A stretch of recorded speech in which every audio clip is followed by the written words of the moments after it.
Hello everyone, welcome to log in agri. मेरा नाम है रोशन कुमार और आज का हमारा टॉपिक है selection in cross pollinated crops. इससे पहले वाले चैप्टर में हमने देखा था selection in self pollinated crops और आज का हमारा चैप्टर है selection in cross pollinated crops. Cross pollinated crops में फ्री इंटरमेटिंग ऑफ प्लांट्स होता है, मतलब प्लांट्स फ्री होते हैं किसी के साथ भी मीटिंग करने के लिए। जैसे ये बहुत सारे प्लांट्स हैं। अब अगर सेल्फ पॉलिनेटेड क्रॉप होते तो क्या होता, ये प्लांट है, इसके फ्लावर्स आपस में ही पॉलिनेशन कर रहे होते। लेकिन अगर क्रॉस पॉलिनेटेड क्रॉप पॉपुलेशन है तो ये सारे प्लांट्स किसी के साथ भी पॉलिनेशन कर सकते हैं, इंटरमेटिंग कर सकते हैं। इसको कहते हैं फ्री इंटरमेटिंग। इसके वजह से क्या होता है, ये जो पॉपुलेशन है ये हाईली हेट्रोजाइगस हो जाता है। अब ये जो पॉपुलेशन है फ्री इंटरमेटिंग करने के लिए फ्री है, मतलब इंटरमेटिंग करने के लिए फ्री है, तो इसको हम रैंडम मेटिंग पॉपुलेशन भी कहते हैं। इस तरह के क्रॉप्स को हम रैंडम मेटिंग पॉपुलेशन कहते हैं, due to equal opportunity of mating in each individual. ठीक है, इसी का दूसरा नाम मेंडेलियन पॉपुलेशन या पैनमिक्टिक पॉपुलेशन भी है।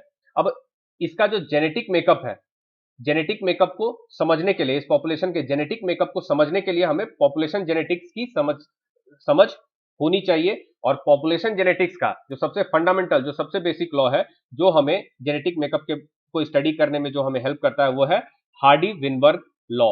हार्डी विनबर्ग लॉ क्या कहता है? The gene and genotype frequencies in a Mendelian population remain constant generation after generation if there is no selection, mutation, migration और रैंडम ड्रिफ्ट। मतलब ये जो हमारा प्लांट पॉपुलेशन है, ये जो हमारा क्रॉप का प्लांट पॉपुलेशन है, इसमें जो जीन और जेनोटाइप फ्रीक्वेंसी होगा वो कांस्टेंट होगा जनरेशन आफ्टर जनरेशन। मतलब जो इसके प्रोजेनीज होंगे उनमें भी जो फ्रीक्वेंसी होगा जीन और जेनोटाइप का, पॉपुलेशन भले बढ़ जाएगा, मतलब जो प्रोपोर्शन है जीन्स का, मतलब मान लो 100 क्रॉप्स है, वहां पर किसी जीन की फ्रीक्वेंसी हम मान लेते हैं कि 50 है, मतलब 50 लोगों में वो जीन है, तो जो अगला जनरेशन होगा वहां मान लो 1000 हो गया, तो 50 के बदले यहां हो जाएगा 500। तो रेशियो हमेशा सेम रहेगा, ये 10 टाइम्स हो गया तो ये भी 10 टाइम्स हो गया। तो जो जीन फ्रीक्वेंसी है वो जनरेशन आफ्टर जनरेशन कांस्टेंट रहेगा if there is no selection, no mutation, no migration और रैंडम ड्रिफ्ट। मतलब अगर इन 100 में से अगर कुछ लोग दूसरे जगह चले जाते हैं, मतलब वैसे 1000, ये 100 लोग हैं मान लो, ठीक है, अब 100 में से वैसे ही लोग चले गए जिनमें ये जीन थी, ठीक है, तब क्या हो जाएगा, ये जो प्रोपोर्शन है ये चेंज हो जाएगा, जीन का जीनोटाइप का फ्रीक्वेंसी चेंज हो जाएगा। उसी तरह से सिलेक्शन में भी होगा, अगर हमने उस तरह के क्रॉप को ही हटा लिया जिसमें ये जीन प्रेजेंट था तो हमारा जो रेशियो है वो डिस्टर्ब हो जाएगा। म्यूटेशन होता है तो भी सेम चीज होगा, है ना। तो क्या कह रहे हैं हार्डी विनबर्ग लॉ में, gene and genotype frequencies in a Mendelian population remain constant generation after generation if there is no selection, no mutation, no migration और random drift। ठीक है,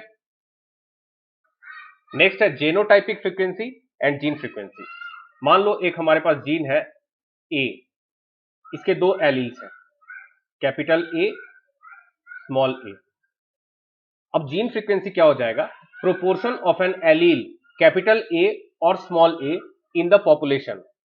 मतलब मान लो एक कम्युनिटी है, वहां पर एन लोग रहते हैं, तो पॉपुलेशन क्या हो जाएगा, एन।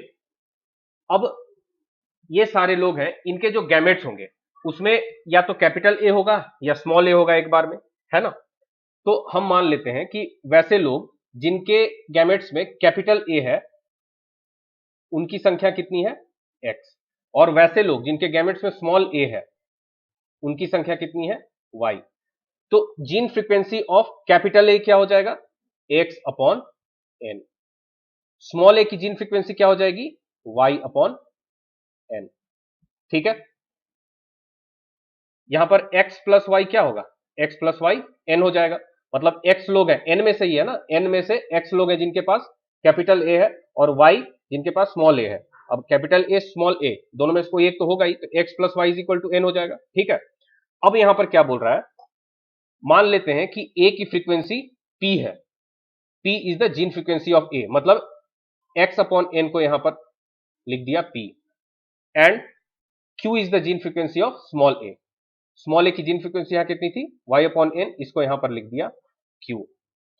अब जेनोटाइपिक फ्रीक्वेंसी का क्या मतलब होता है, जेनोटाइपिक फ्रीक्वेंसी मतलब कैपिटल ए, ये जो जेनोटाइप है इसकी क्या फ्रीक्वेंसी होगी, स्मॉल ए इसकी क्या फ्रीक्वेंसी होगी, ठीक है, जेनोटाइप का, कंप्लीट जेनोटाइप का, ठीक है। तो कैपिटल ए का जेनोटाइप, इस जेनोटाइप का फ्रीक्वेंसी क्या हो जाएगा, पी स्क्वायर। ए की फ्रीक्वेंसी थी पी, तो जेनोटाइप कैपिटल ए इसकी जेनोटाइपिक फ्रीक्वेंसी क्या हो जाएगी, पी स्क्वायर। इसी तरह से स्मॉल ए इसकी हो जाएगी क्यू स्क्वायर, और कैपिटल ए स्मॉल ए इसकी फ्रीक्वेंसी क्या हो जाएगी, 2pq, ठीक है। अब एक एलील है जिसके एक जीन है जिसके दो एलील्स हैं, तो उसके केस में यही हो सकता है पॉसिबिलिटी, कैपिटल ए स्मॉल ए, यही तीन पॉसिबिलिटीज है, ठीक है। तो जेनोटाइपिक फ्रीक्वेंसी समझ में आ गया। अब देखो पढ़ते हैं इसको। The frequencies of the three genotypes, तीन जेनोटाइप पॉसिबल है, ठीक है, for a locus with two alleles. Locus मतलब क्रोमोसोम में जहां पर जीन्स होते हैं, लोकस विथ टू एलील्स के केस में यहां पर लिखा गया है capital A small A, that is genotypic frequency और जाइगोटिक फ्रीक्वेंसी। जेनोटाइपिक फ्रीक्वेंसी को जाइगोटिक फ्रीक्वेंसी भी कहते हैं, ठीक है। Where P is the gene frequency of A, Q is the gene frequency of A, the sum of P and Q is 1, P plus Q 1 होगा। अब देखो मैंने बताया था आपको x प्लस वाई एन हो रहा था यहां पर, वो समझ में आ गया था आपको। अब इसको जोड़ो, x upon N, P plus Q हम जोड़ते हैं, ठीक है। तो p की वैल्यू कितनी है, x अपॉन एन, q की वैल्यू कितनी है, y अपॉन एन, ये क्या हो जाएगा, x plus Y upon N. x plus Y क्या है, यहां पर हमने देखा था x प्लस वाई एन था, इसको हम लिख सकते हैं n upon N, n upon N क्या हो जाएगा 1, वही चीज यहां पे बोल रहा है, p plus q is 1। Genotypic or zygotic frequency is the proportion of a genotype capital A small A in the population. आगे बात समझ में। अब ये कंडीशन अगर उस पॉपुलेशन में है, मतलब जो जेनोटाइपिक फ्रीक्वेंसीज है कैपिटल का वो पी स्क्वायर है, स्मॉल ए का क्यू स्क्वायर है, कैपिटल ए स्मॉल ए का 2pq है, तब उस पॉपुलेशन को हम कहेंगे कि वो इक्विलिब्रियम पे है। उसका जो जेनोटाइपिक फ्रीक्वेंसीज है वो स्टेबल रहेगा, एक जनरेशन से दूसरे जनरेशन में चेंज नहीं होगा, जो जेनोटाइपिक फ्रीक्वेंसी है यही रहेगा, ठीक है। P square Q square 2pq ही उसका जेनोटाइपिक फ्रीक्वेंसी रहेगा। इस तरह के इक्विलिब्रियम को हम कहते हैं हार्डी विनबर्ग इक्विलिब्रियम, ठीक है। और कोई पॉपुलेशन इक्विलिब्रियम में है या नहीं है, इसको हम काई स्क्वायर टेस्ट से पता करते हैं, ठीक है। काई स्क्वायर टेस्ट से ही हमें जो जेनोटाइपिक फ्रीक्वेंसी है वो पता चलेगा कि कैपिटल ए की जेनोटाइपिक फ्रीक्वेंसी पी स्क्वायर है, क्यू स्क्वायर 2pq जो भी है, ये हमें काई स्क्वायर टेस्ट से पता चलेगा, तभी हम बता पाएंगे कि कोई पॉपुलेशन इक्विलिब्रियम में है या नहीं है। एक जनरेशन से दूसरे जनरेशन में उसका जो जेनोटाइपिक फ्रीक्वेंसी है वो सेम रहना चाहिए, ठीक है, चेंज नहीं होना चाहिए। हार्डी विनबर्ग लॉ में कुछ टर्म्स हैं, इनको एक एक करके देख लेते हैं। सबसे पहला है सिलेक्शन। आई होप अब तक आपको क्लियर हो गया होगा कि सिलेक्शन में हम क्या करते हैं। सिलेक्शन में हम क्या करते हैं कि वैसे प्लांट्स को हम पॉपुलेशन में से अलग कर लेते हैं जिनमें डिजायरेबल कैरेक्टर्स हैं, फिर उनको रिप्रोड्यूस कराया जाता है, ठीक है। जो वैसे प्लांट्स जिनमें की डिजायरेबल कैरेक्टर्स नहीं है उनको रिजेक्ट कर दिया जाता है, एलिमिनेट कर दिया जाता है।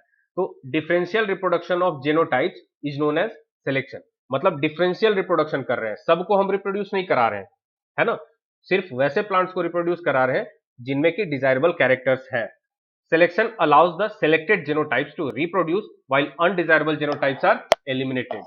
दूसरा है म्यूटेशन। म्यूटेशन में पहले भी आपको बताया मैंने, जीन्स में सडन चेंज होना चाहिए और वो हेरिटेबल होना चाहिए, ठीक है। पहले भी आपको क्लियर हो चुका है कि म्यूटेशन का क्या मतलब होता है। अब जैसे कोई धूप में दौड़ करके काला हो जाता है, गोरा है और धूप में दौड़ करके काला हो जा रहा है, तो वो हेरिटेबल नहीं है, वहां चेंज हो रहा है लेकिन वो हेरिटेबल नहीं है, तो वो म्यूटेशन नहीं है ना। म्यूटेशन मतलब सडन एंड हेरिटेबल चेंज होना चाहिए in an organism and generally due to a structural change in gene में चेंज होता है, ठीक है। उसके बाद माइग्रेशन, वर्ड से ही क्लियर है, मूवमेंट ऑफ इंडिविजुअल, एक कम्युनिटी से दूसरे कम्युनिटी में, एक पॉपुलेशन से दूसरे पॉपुलेशन में अगर कोई आदमी है वो मूव कर रहा है, दैट इज कॉल्ड माइग्रेशन। इसका लिटरल मीनिंग से ही क्लियर हो रहा है इसका डेफिनेशन, ठीक है। उसके बाद रैंडम ड्रिफ्ट या जेनेटिक ड्रिफ्ट। क्या होता है रैंडम ड्रिफ्ट, देखो मान लो कि एक बहुत बड़ा पॉपुलेशन है, ठीक है, इसमें से हम कुछ क्रॉप्स को अलग कर रहे हैं, ठीक है। अब दूसरा केस हो जाता है, मान लो कि एक फैमिली है, पूरा पॉपुलेशन नहीं है, एक फैमिली है उसमें 5 लोग हैं, ठीक है। अब इन पांचों को हमें बस 5 लोगों का सैंपल चाहिए, हमने इसी फैमिली के सारे लोगों को ले लिया अपने सैंपल में, ठीक है। अब जो इनका जीन होगा, हम इसके बेसिस पे पूरे पॉपुलेशन का जीन को हम नहीं बता सकते हैं कि सबका जीन ऐसा ही होगा। तो यहां पर क्या हो रहा है, सैंपलिंग एरर हो रहा है। क्यों? बिकॉज ऑफ लोअर सैंपल, मतलब स्मॉल साइज ऑफ सैंपल के वजह से सैंपलिंग एरर हो रहा है। इसको कहते हैं random change in gene frequency due to sampling error. जितना बड़ा पॉपुलेशन होगा उतना कम सैंपलिंग एरर होगा, है ना। Random change in gene frequency, तो जीन फ्रीक्वेंसी हमारा क्यों चेंज हो रहा है? Because of sampling error. जो random change in gene frequency due to sampling error हो रहा है उसको हम कहेंगे रैंडम ड्रिफ्ट या genetic drift. Random drift occurs in small population due to greater sampling error. जितना बड़ा सैंपलिंग एरर होगा उतना ज्यादा रैंडम ड्रिफ्ट होगा, ठीक है। उसके बाद इनब्रीडिंग, मतलब अगर कॉमन एंसेस्टर्स हैं और वो मेटिंग कर रहे हैं तो that will be called inbreeding. Selection से क्या क्या चेंजेस होंगे? तो पहला, जो डिजायरेबल एलील्स हैं, मतलब जो डिजायरेबल कैरेक्टर्स हैं उनके लिए जो रिस्पॉन्सिबल एलील्स हैं और जेनोटाइप्स हैं उनकी फ्रीक्वेंसी इंक्रीज हो जाएगी, क्योंकि हम उन्हीं प्लांट्स को ग्रो करा रहे हैं जिनमें डिजायरेबल कैरेक्टर्स हैं, तो उन एलील्स की फ्रीक्वेंसी बढ़ेगी ऑब्वियसली, है ना। Leads to production of new genotypes, नए जेनोटाइप्स बनेंगे। उसके बाद changes the mean in the direction of selection, ठीक है। अब देखो, मान लो एक नंबर ले लेते हैं, 0 0 0 0 1 1 1 1। अभी इसका मीन क्या है? 0.5, ठीक है। सबको जोड़ देंगे, 4/8 करेंगे तो 0.5 हो जाएगा। अब हमने जब सिलेक्शन कर लिया, ठीक है, तो हमने मान लो हमारा जो डिजायरेबल कैरेक्टर था वो 0 था, ठीक है, तो हमने 5 का सिलेक्शन किया। अब इसका जो मीन हो जाएगा वो क्या हो जाएगा? 1/5 इज इक्वल टू 0.20। तो 0 की तरफ शिफ्ट हो रहा है, हमारा डिजायरेबल कैरेक्टर 0 था तो 0.5 से 0.2 हुआ, धीरे धीरे ऐसे ही 0 की तरफ होगा। तो यही कह रहा है, changes the mean in the direction of selection. May or may not reduce the genetic variance. Genetic variance change हो भी सकता है, नहीं भी हो सकता है। ये क्यों हो रहा है? क्योंकि हम फेनोटाइप के बेसिस पे सिलेक्शन करते हैं, तो कभी कभी जेनोटाइप वेरिएंस हो सकता है कि चेंज ना हो, रिड्यूस हो या ना भी हो सकता है, ठीक है। 5 different types of responses to selection, मतलब सिलेक्शन के जो रिस्पॉन्सेज हैं, जो बदलाव आ रहे हैं सिलेक्शन के बाद, वो कितने तरह से होंगे? तो 5 डिफरेंट टाइप्स होते हैं, 5 तरह से रिस्पॉन्सेज होते हैं सिलेक्शन के। पहला है rapid gain followed by a period of slow gain, मतलब पहले बहुत तेजी के साथ चेंज होगा, उसके बाद फिर जो चेंजेस होंगे वो स्लो हो जाएंगे। फॉर एग्जाम्पल, मान लो हम यील्ड बढ़ाने के लिए सिलेक्शन कर रहे हैं, तो पहले तो यील्ड बहुत तेजी के साथ बढ़ेगा, फिर जो rate of increase of yield है वो कम हो जाएगा। तो rapid gain followed by a period of slow gain. ये कहां होता है? ये वहां पर होता है जहां पर कैरेक्टर्स ज्यादातर माइनर जीन्स के द्वारा कंट्रोल किए जाते हैं और कुछ ही मेजर जीन्स इसके लिए रिस्पॉन्सिबल होते हैं। मेजर जीन्स कौन से होते हैं? जिनका की इफेक्ट लार्जर होता है, और माइनर जीन्स कौन से होते हैं? जिनका की इफेक्ट छोटा होता है, स्मॉलर होता है, ठीक है। तो rapid gain followed by slow gain ये कहां पर होगा? जहां पर कुछ मेजर जीन्स हैं और बहुत सारे माइनर जीन्स हैं कैरेक्टर्स को गवर्न करने वाले, ठीक है। दूसरा है slow gain for a long time, मतलब स्लो गेन होगा धीरे धीरे। मान लो यील्ड का ही हम एग्जांपल ले रहे हैं, तो यील्ड बढ़ रहा है लेकिन धीरे धीरे बढ़ रहा है, लेकिन ज्यादा समय के लिए बढ़ेगा, तो स्लो गेन लॉन्ग टाइम के लिए। और ये कहां पर होता है? जहां पर कैरेक्टर्स को पॉलीजीन्स के द्वारा गवर्न किया जाता है। यहां पर जो सारे जीन्स हैं उनका कंट्रीब्यूशन, जो बदलाव में जो कंट्रीब्यूशन है वो छोटा है, लेकिन जो हेरिटेबिलिटी है वो हाई है, हाई हेरिटेबिलिटी होता है, वहां पर होता है slow gain for a long time. Slow gain ending in a plateau, मतलब स्लो गेन हो रहा है, उसके बाद कांस्टेंट हो जा रहा है, उसके बाद कोई चेंज नहीं हो रहा है एक तरह से, ठीक है। तो पहले स्लो चेंज हुआ, फिर कांस्टेंट हो गया, ठीक है, उसके बाद फिर कांस्टेंट हो गया प्लाटू जैसा, ठीक है। Slow gain ending in a plateau. और ये कहां पर होता है? ये उन क्वांटिटेटिव कैरेक्टर्स में जहां पर एक निश्चित मात्रा में चेंज होने के बाद कुछ लिमिटेशंस होते हैं, फिजियोलॉजिकल लिमिटेशंस, जो कि चेंज को प्रिवेंट करते हैं, रोक देते हैं। फिजियोलॉजिकल लिमिटेशंस होते हैं जो कि और ज्यादा यील्ड में इंक्रीज नहीं होने दे रहे हैं। यहां पर एग्जांपल ले लेते हैं हम यील्ड का, तो ठीक है। उसके बाद नो गेन, मतलब एक ऐसा केस होगा जिसमें कि कोई गेन नहीं होगा। मान लो यील्ड बढ़ाने के लिए हम सिलेक्शन कर रहे हैं तो यील्ड बढ़ेगा ही नहीं, या बढ़ेगा भी तो बहुत ऐसा जो कि नेग्लिजिबल होगा, है ना। नो गेन और little gain in such quantitative characters which have low heritability, मतलब ये कहां पर होता है, जहां पर जो कैरेक्टर्स है उनकी हेरिटेबिलिटी बहुत कम होती है, एक जनरेशन से दूसरे जनरेशन में जो उनका ट्रांसफर वो बहुत कम होता है। The failure of selection is primarily due to low heritability, ठीक है। उसके बाद है रैपिड गेन, फिर प्लाटू, फिर रैपिड गेन, मतलब पहले बहुत तेजी से चेंज हुआ, फिर कांस्टेंट हो गया, फिर तेजी से चेंज होता है। रैपिड गेन, प्लाटू, फिर रैपिड गेन। और ये क्यों होता है, ये वेरिएबिलिटी के कारण होता है, ठीक है। नेक्स्ट है inbreeding depression and heterosis. Inbreeding depression में क्या होता है, देखो जब इनब्रीडिंग होता है मतलब वैसे स्पीसीज जिनके एंसेस्टर सेम है, तो वो जब ब्रीडिंग करते हैं, आपस में क्रॉस करते हैं, तो जो ऑफस्प्रिंग्स होते हैं उनका फर्टिलिटी और वाइगर रिड्यूस हो जाता है, डिक्रीज हो जाता है, ठीक है। उसको कहते हैं इनब्रीडिंग डिप्रेशन। हेट्रोसिस क्या होता है, जब अनरिलेटेड स्ट्रेन्स आपस में क्रॉस करते हैं, हाइब्रिडाइजेशन होता है उनका, तो जो ऑफस्प्रिंग्स होते हैं उनका जो वाइगर और फर्टिलिटी है वो इंक्रीज हो जाता है, उसको कहते हैं हेट्रोसिस या हाइब्रिड वाइगर। देखो, cross pollinated species and species reproducing asexually are highly heterozygous, ठीक है। जो क्रॉस पॉलिनेटेड स्पेसीज होते हैं या फिर एसेक्सुअल रिप्रोडक्शन से जो अपने ऑफस्प्रिंग्स प्रोड्यूस करते हैं वो हेट्रोजाइगस होते हैं, ठीक है। बताया था मैंने आपको कि सेल्फ पॉलिनेशन क्या होता है, होमोजाइगोसिटी होती है, और क्रॉस पॉलिनेटेड स्पेसीज में हेट्रोजाइगोसिटी ज्यादा होती है, ठीक है।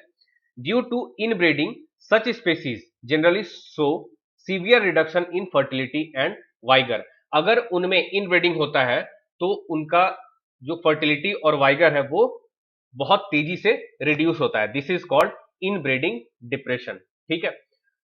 वहीं पर हाइब्रिडाइजेशन बिटवीन अनरिलेटेड स्ट्रेन्स, जब अनरिलेटेड स्ट्रेन्स आपस में हाइब्रिडाइजेशन करते हैं तो उनका वाइगर और फर्टिलिटी इंक्रीज हो जाता है, इसको कहते हैं हम हाइब्रिड वाइगर या हेट्रोसिस। इनब्रीडिंग डिप्रेशन क्या होता है, रिडक्शन और loss in vigour and fertility due to inbreeding, ठीक है। और इसका मेन इफेक्ट क्या है, increase in homozygosity in the progeny, ठीक है। होमोजाइगोसिटी प्रोजेनी में इंक्रीज होता है इनब्रीडिंग डिप्रेशन की वजह से, ठीक है। 1876 में डार्विन ने अपने किताब में बताई कि सेल्फ फर्टिलाइजेशन से अगर कोई प्रोजेनी प्रोड्यूस हो रहा है तो वो वीकर होगा as compare to a progeny which has been produced through outcrossing. अगर आउट क्रॉसिंग से कोई प्रोजेनी प्रोड्यूस हो रहा है, मतलब उनके एंसेस्टर्स अगर सेम नहीं है, रिलेटेड नहीं है, तो वो जो प्रोजेनी होगा वो स्ट्रॉन्गर होगा, ठीक है। सेल्फ फर्टिलाइजेशन वाला वीकर होगा, ठीक है। उसके बाद देखो, self pollinated species do not show inbreeding depression. Self pollinated species जो होते हैं उनमें इनब्रीडिंग डिप्रेशन नहीं होता है, बल्कि उनमें हेट्रोसिस होता है, ठीक है। हेट्रोसिस दोनों में होगा, क्रॉस पॉलिनेटेड में भी, सेल्फ पॉलिनेटेड स्पेसीज में भी, दोनों में हेट्रोसिस होता है, ठीक है। कुछ स्पेसीज जैसे कि अनियन, कुकुरबिट्स, ये सब इनब्रीडिंग डिप्रेशन शो नहीं करते हैं, ठीक है। They do not show inbreeding depression. उसके बाद कुछ है जैसे मेज, बाजरा, इनमें हल्का inbreeding depression, moderate inbreeding depression देखा जाता है। उसके बाद कुछ क्रॉप्स हैं जैसे अल्फाल्फा, कैरेट, इनमें बहुत सीवियर इनब्रीडिंग डिप्रेशन मिलता है, ठीक है।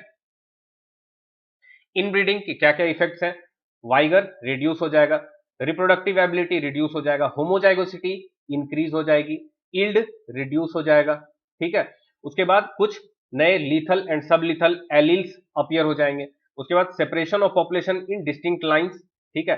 पॉपुलेशन में एक सेपरेट डिस्टिंक्ट लाइन अलग हो जाएगा, ठीक है। The population rapidly separates into phenotypically distinct lines, मतलब एक फेनोटिपिकली डिस्टिंक्ट लाइन सेपरेट हो जाएगा, ठीक है।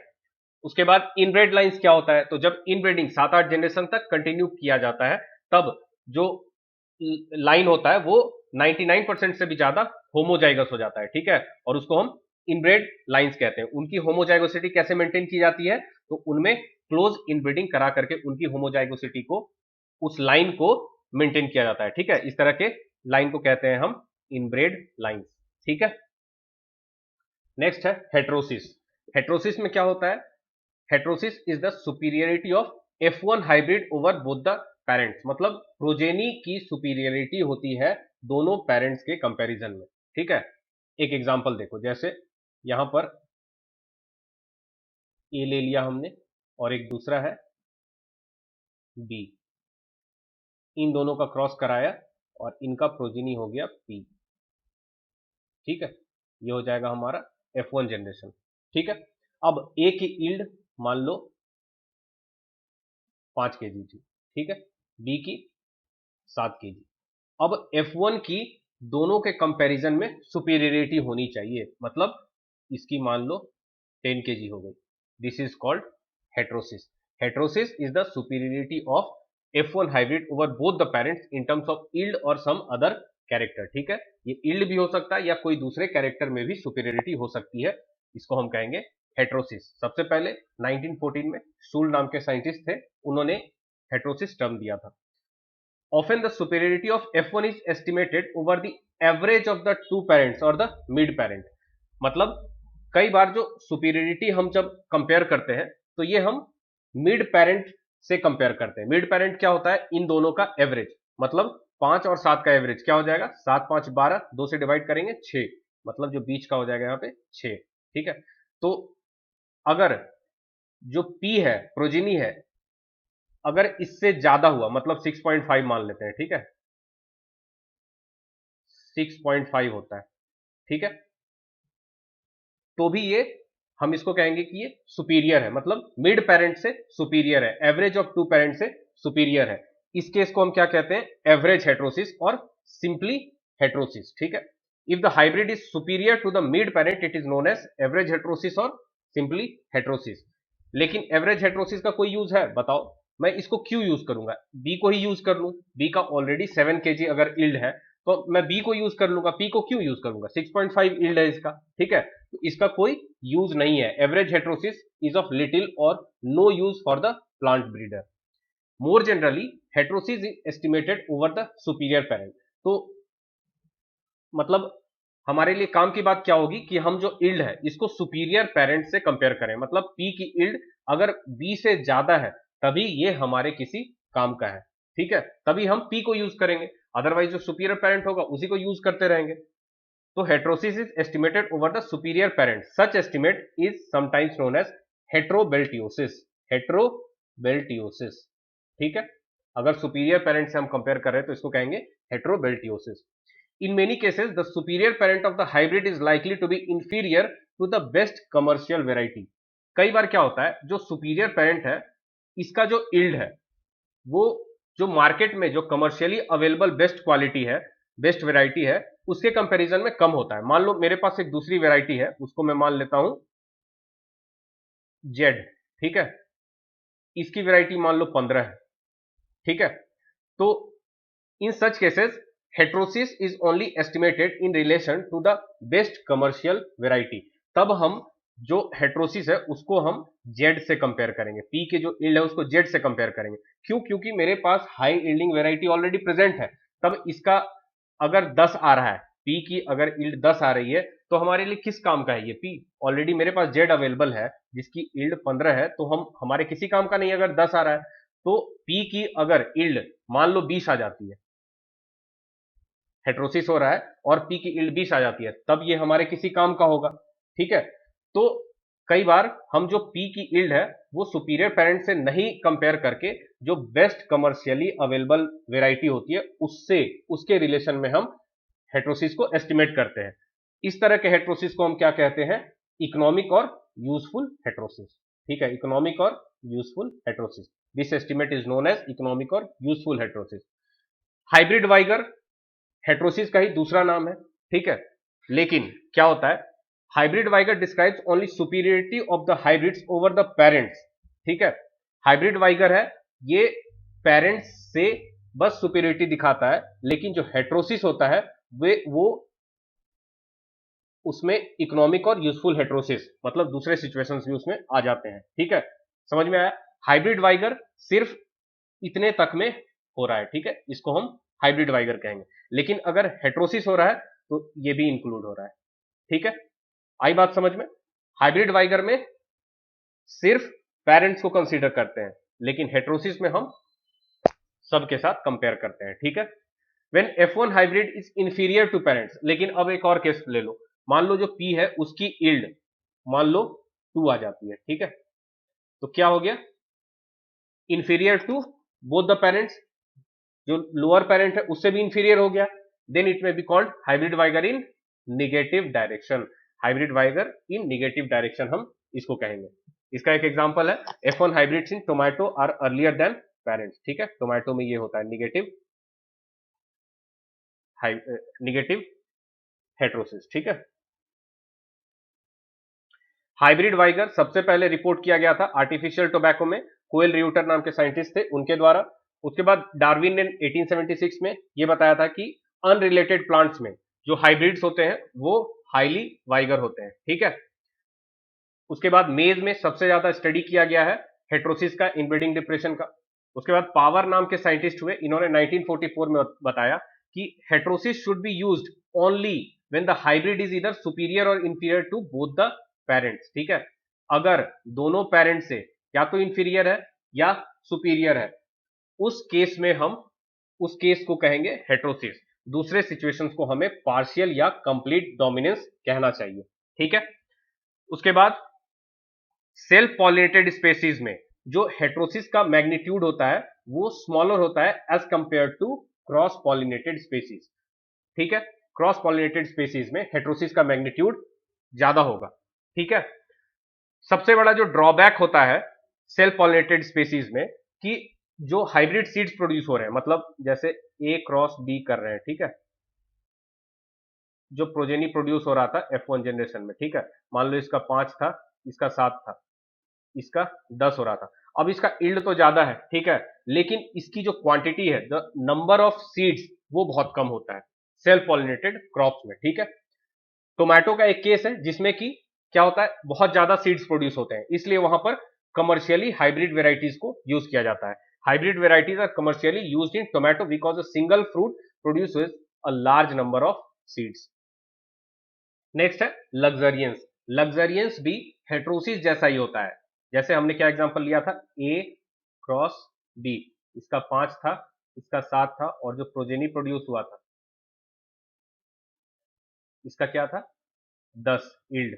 ठीक है, अब देखो इस केस में क्या है, जो पी है, जो प्रोजेनी है, वो फर्टाइल था इन केस ऑफ हेट्रोसिस। लेकिन लग्जरियंस क्या होता है, लग्जरियंस में जो पी होता है वो स्टेराइल होता है। ठीक है, इन केस ऑफ लग्जरियंस या तो पुअर फर्टिलिटी होगा या तो स्टेराइल होगा। Luxuriance is the increased vigour and size of interspecific hybrids. तो इंक्रीज्ड वाइगर होगा जैसा कि हेट्रोसिस में होता था, लेकिन the main difference between heterosis and luxuriance lies in the reproductive ability of the hybrids. P का जो रिप्रोडक्टिव एबिलिटी है ये डिफरेंस करता है लग्जरियंस और हेट्रोसिस में। In heterosis there is increased fertility, heterosis में जो पी की फर्टिलिटी होती थी वो ज्यादा होती थी, where as in luxuriance there is generally sterility और पुअर फर्टिलिटी। ठीक है, नेक्स्ट है genetic basis of heterosis and inbreeding depression. मतलब हेट्रोसिस और इनब्रीडिंग डिप्रेशन का जो जेनेटिक बेसिस है उसको एक्सप्लेन करने के लिए 3 मेन थ्योरीज है। पहला है डोमिनेंस हाइपोथेसिस, दूसरा ओवर डोमिनेंस हाइपोथेसिस, और तीसरा है एपिस्टेसिस हाइपोथेसिस। तो पहला डोमिनेंस हाइपोथेसिस जो कि दिया गया था डेवनपोर्ट के द्वारा 1908 में, इसको देखते हैं सबसे पहले। तो डोमिनेंस हाइपोथेसिस में क्या होता है कि जब हेट्रोजाइगस कंडीशन होता है तो वहां पर जो हार्मफुल इफेक्ट्स होते हैं रिसेसिव एलील के, ठीक है, हेट्रोजाइगस कंडीशन है मतलब जैसे कैपिटल आर स्मॉल आर, तो जो रिसेसिव एलील है इसके जो हार्मफुल इफेक्ट्स हैं, डिलीटेरियस इफेक्ट्स हैं, इसको मास्क कर दिया जाता है डोमिनेंट एलील के द्वारा। ठीक है, और इस तरह से हेट्रोसिस होता है। और जब होमोजाइगस कंडीशन हो जाता है स्मॉल आर, तो इसमें क्या हो जाता है, इनब्रीडिंग डिप्रेशन हो जाता है। According to dominance hypothesis, in heterozygous condition, the deleterious effects of the recessive alleles are masked by their dominant alleles. That is, heterosis is produced from masking of harmful effects of recessive alleles by their dominant alleles, मतलब small are के harmful effects को capital R के द्वारा mask कर दिया गया। ठीक है, कीवर्ड है मास्किंग, इसको याद रखिएगा। और inbreeding depression is produced by harmful effects of recessive alleles which becomes homozygous due to inbreeding, मतलब इनब्रीडिंग से जब स्मॉल आर ये वाला जब कंडीशन हो गया तो इनब्रीडिंग डिप्रेशन होता है। क्यों? क्योंकि इसको मास्क करने वाला कोई है नहीं, तो फिर जो हार्मफुल इफेक्ट्स होते हैं वो बढ़ करके आते हैं, तो ये इनब्रीडिंग डिप्रेशन हो जाता है। It means heterosis is not the result of heterozygosity but the result of prevention of the expression of harmful recessives by their dominant alleles। मतलब हेट्रोजाइगोसिटी के वजह से हेट्रोसिस नहीं हो रहा है, बल्कि जो रिसेसिव एलील है इसके हार्मफुल इफेक्ट को डोमिनेंट एलील के द्वारा जो प्रिवेंट किया जा रहा है उसके वजह से हेट्रोसिस हो रहा है। Similarly inbreeding depression is not the result of homozygosity but from homozygosity of recessive alleles which have harmful effects। ठीक है, मतलब होमोजाइगोसिटी की वजह से नहीं हो रहा है सिर्फ, ठीक है, किसके वजह से हो रहा है? रिसेसिव एलील्स के होमोजाइगोसिटी के कारण हो रहा है। ठीक है, मतलब कैपिटल आर के वजह से नहीं हो रहा है, रिसेसिव एलील्स के होमोजाइगोसिटी की वजह से हो रहा है, जो हार्मफुल इफेक्ट्स है वो बढ़ के दिख रहा है। ठीक है, एग्जाम्पल से समझिए। देखिए पहला क्रॉस है, उसमें इनब्रेड ए, इसका जो जेनेटिक कॉम्पोजिशन है क्या है? Capital A, small B, capital C, small D. और इनब्रेड बी, इसका क्या है genetic composition? Capital A, small B, capital C, small D. Same है दोनों का। ठीक है, F1 जो हाइब्रिड हुआ उसका भी सेम है, जो जेनेटिक कॉम्पोजिशन है, जो जीन्स है वो सेम है। The same number of genes have dominant alleles as in the two parents, मतलब जो डोमिनेंट एलील्स है जो पेरेंट्स में था वही है, और रिसेसिव एलील्स भी सेम है। तो यहां पर जो रिसेसिव एलील्स है बी और डी, इनका जो हार्मफुल इफेक्ट है उसको मास्क नहीं किया गया है। अगर कैपिटल बी आ जाता है यहां पर तब मास्क होता, तो यहां पर हेट्रोसिस नहीं होगा। दूसरा केस देखिए, inbred A, inbred B, capital A, small B, capital C, small D. और दूसरा वाला जो है इसमें कैपिटल बी है और कैपिटल डी है, और ए दोनों स्मॉल हो गया, सी दोनों स्मॉल हो गया। तो जो हाइब्रिड है उसमें सारा का डोमिनेंट है, कैपिटल ए भी है, कैपिटल बी भी है, कैपिटल सी और कैपिटल डी है, तो यहां पर हेट्रोसिस हो जाएगा। क्यों? क्योंकि जो स्मॉल बी और स्मॉल डी इसका जो हार्मफुल इफेक्ट था उसको मास्क कर दिया गया कैपिटल बी कैपिटल डी से। Twice as many genes have dominant alleles leading to heterosis, तो यहां पर हेट्रोसिस होगा। जो डोमिनेंट जीन्स है यहां पर पेरेंट से डबल हो गए। ठीक है, यहां पर डोमिनेंट जीन्स कितने थे? ए और सी दो थे, यहां भी दो थे, और यहां पे कितने हो गए? चार, तो पेरेंट से डबल हो गए। Twice as many genes have dominant alleles leading to heterosis because harmful effects of A, B, C and D are hidden by capital A, capital B, capital C and capital D। दूसरा है over dominance hypothesis. इसके कई नाम हैं, जैसे single gene heterosis, super dominance, cumulative action of divergent alleles and stimulation of divergent alleles. इसका जो basic फंडा है वो है हेट्रोजाइगोट सुपीरियरिटी, मतलब होमोजाइगोट्स से हेट्रोजाइगोट्स हमेशा सुपीरियर होंगे। ठीक है, ये दिया गया था फिशर के द्वारा 1903 में। ठीक है, according to over dominance hypothesis heterozygotes at last some of the loci are superior to both the relevant homozygotes, मतलब दोनों होमोजाइगोट्स, मतलब आर आर आर आर, इन दोनों से बेटर होगा कौन? Capital R small R. Heterozygote are superior to both the relevant homozygotes। It means heterozygosity is essential for and is the cause of heterosis। ठीक है, हेट्रोसिस हेट्रोजाइगोसिटी की वजह से हो रहा है, और होमोजाइगोसिटी की वजह से क्या होता है? Inbreeding depression. होमोजाइगोसिटी इनब्रीडिंग से प्रोड्यूस होता है और फिर उससे होता है इनब्रीडिंग डिप्रेशन। नेक्स्ट है एपिस्टेसिस हाइपोथेसिस। एपिस्टेसिस हाइपोथेसिस में क्या होता है? इंटरेक्शन बिटवीन टू और मोर नॉन एलील्स, मतलब इससे पहले हम लोग क्या देख रहे थे? कैपिटल आर और स्मॉल आर, इसके बीच में इंटरेक्शन देख रहे थे ओवर डोमिनेंस हाइपोथेसिस में। अब क्या होगा? कैपिटल आर और टी स्मॉल टी, इनके बीच में इंटरेक्शन हो रहा है। ठीक है, इसको कहते हैं हम एपिस्टेसिस हाइपोथेसिस।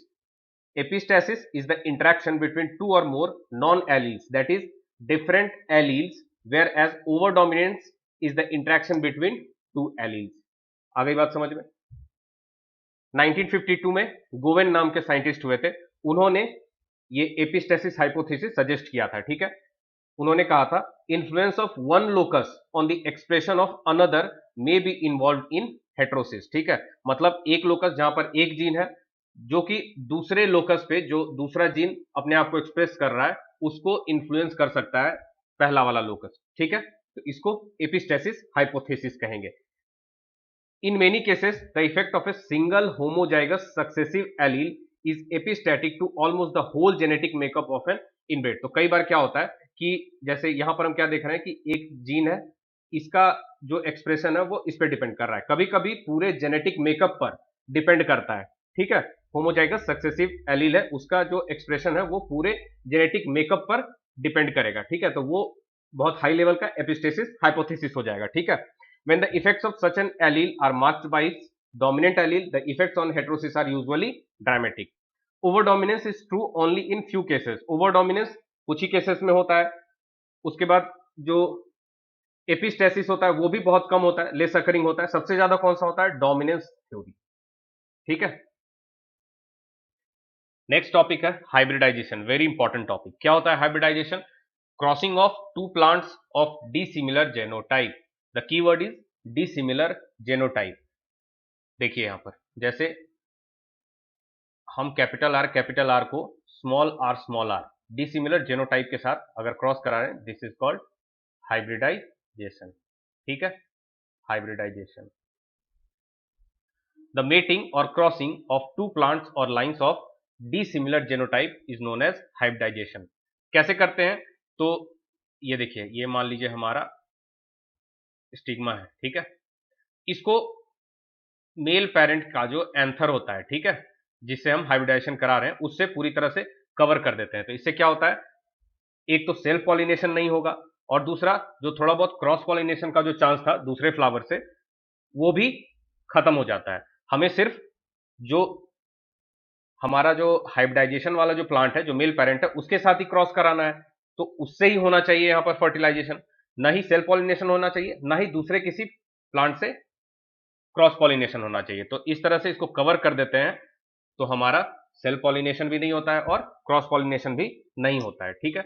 जो प्रोजेनीज प्रोड्यूस होते हैं, ये जो हमने क्रॉस कराया, इसके बाद जो प्रोजेनीज प्रोड्यूस होंगे, ठीक है, इसको हम क्या कहेंगे? F1, या फिर इसको hybrid. The seeds as well as progenies resulting from hybridization are called hybrid और F1। उसके बाद जो F1 के बाद सेल्फिंग कराते हैं, मतलब इसको आपस में ही जब पॉलिनेशन करवाते हैं, आपस में ही मेटिंग करवाते हैं, जो पी प्रोजेनीज बहुत सारे जो प्रोड्यूस हुए हैं, तो उसके बाद जो F2, F3 और जो सब्सिक्वेंट जनरेशन होंगे सारे, उसको क्या कहेंगे हम? Segregating generation. पहले भी मैंने इसके बारे में आपको बताया है। The progeny of F1 obtained from selfing or intermating of F1 plants and the subsequent generations are known as segregating generations. The term cross is often used to denote the products of hybridization, that is F1 and segregating generations. Cross जो term है ये F1 and segregating generation के लिए ही खास करके use किया जाता है, ठीक है। नेक्स्ट टर्म है मेटाजेनिया। मेटाजेनिया क्या होता है? Effect of pollen on the maternal tissue of the fruit. मतलब जैसे यहां पर हम पॉलन रख दिए, ठीक है, तो ये फर्टिलाइज होकर के फ्रूट बन जाएगा। तो जो उसके जो टिश्यू में जो इफेक्ट्स होंगे इस पॉलन को रखने के लिए, जो फ्रूट बनेगा ये आगे चलकर, उसके जो टिश्यूज में इफेक्ट होंगे, that is called मेटाजेनिया।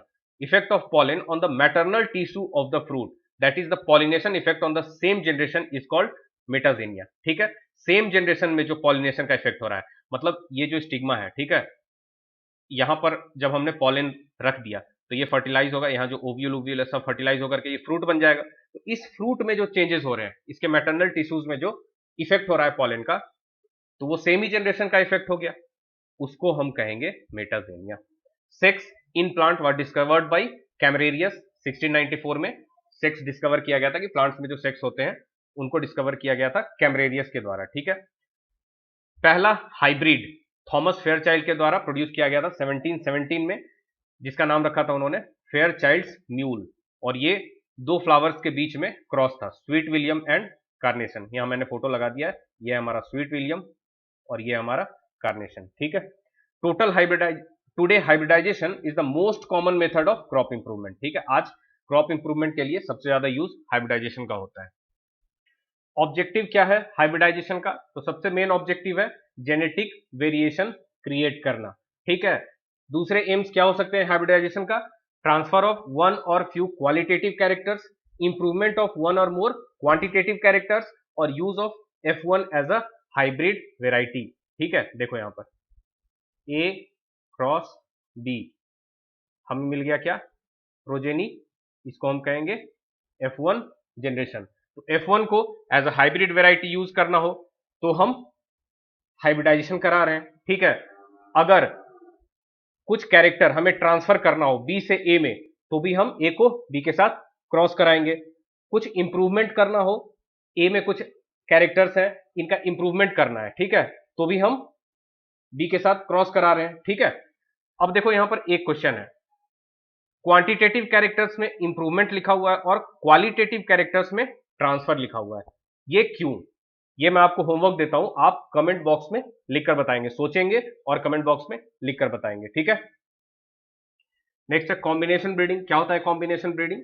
Transfer of one और more characters from other varieties into a single variety. ठीक है, इससे पहले हमने बैक क्रॉस मेथड में ये चीज देखी थी। क्या था वहां पे? ए जिसका कि स्मॉल आर जेनोटाइप था। ठीक है, इसको हम क्रॉस करा रहे थे बी से जिसका जेनोटाइप था कैपिटल आर। मतलब बी जो था वो डिजीज रेजिस्टेंट था, ए में डिजीज हो रहा था, ए डिजीज रेजिस्टेंस नहीं था, मतलब कैपिटल आर इसमें प्रेजेंट नहीं था, तो हम इसको क्रॉस करा करके और कैपिटल आर को इसमें ट्रांसफर कर रहे थे। तो ये किस चीज का एग्जांपल है? ये कॉम्बिनेशन ब्रीडिंग का एग्जांपल है। ट्रांसफर ऑफ वन और more characters from other varieties into a single variety. Development of disease resistance is the example of combination breeding. ठीक है, उसके बाद है ट्रांसग्रेसिव ब्रीडिंग। इससे पहले ट्रांसग्रेसिव सेग्रीगेशन समझिए। ट्रांसग्रेसिव सेग्रीगेशन क्या होता है? Production of plants in F1 generation which are superior to both the parents for one और मोर कैरेक्टर्स। मतलब जो A क्रॉस B से जो प्रोजेनी प्रोड्यूस हो रहा है, P ये A और B दोनों से सुपीरियर हो, अगर इस तरह से हम क्रॉस करा रहे हैं, दिस इज कॉल्ड ट्रांसग्रेसिव सेग्रीगेशन।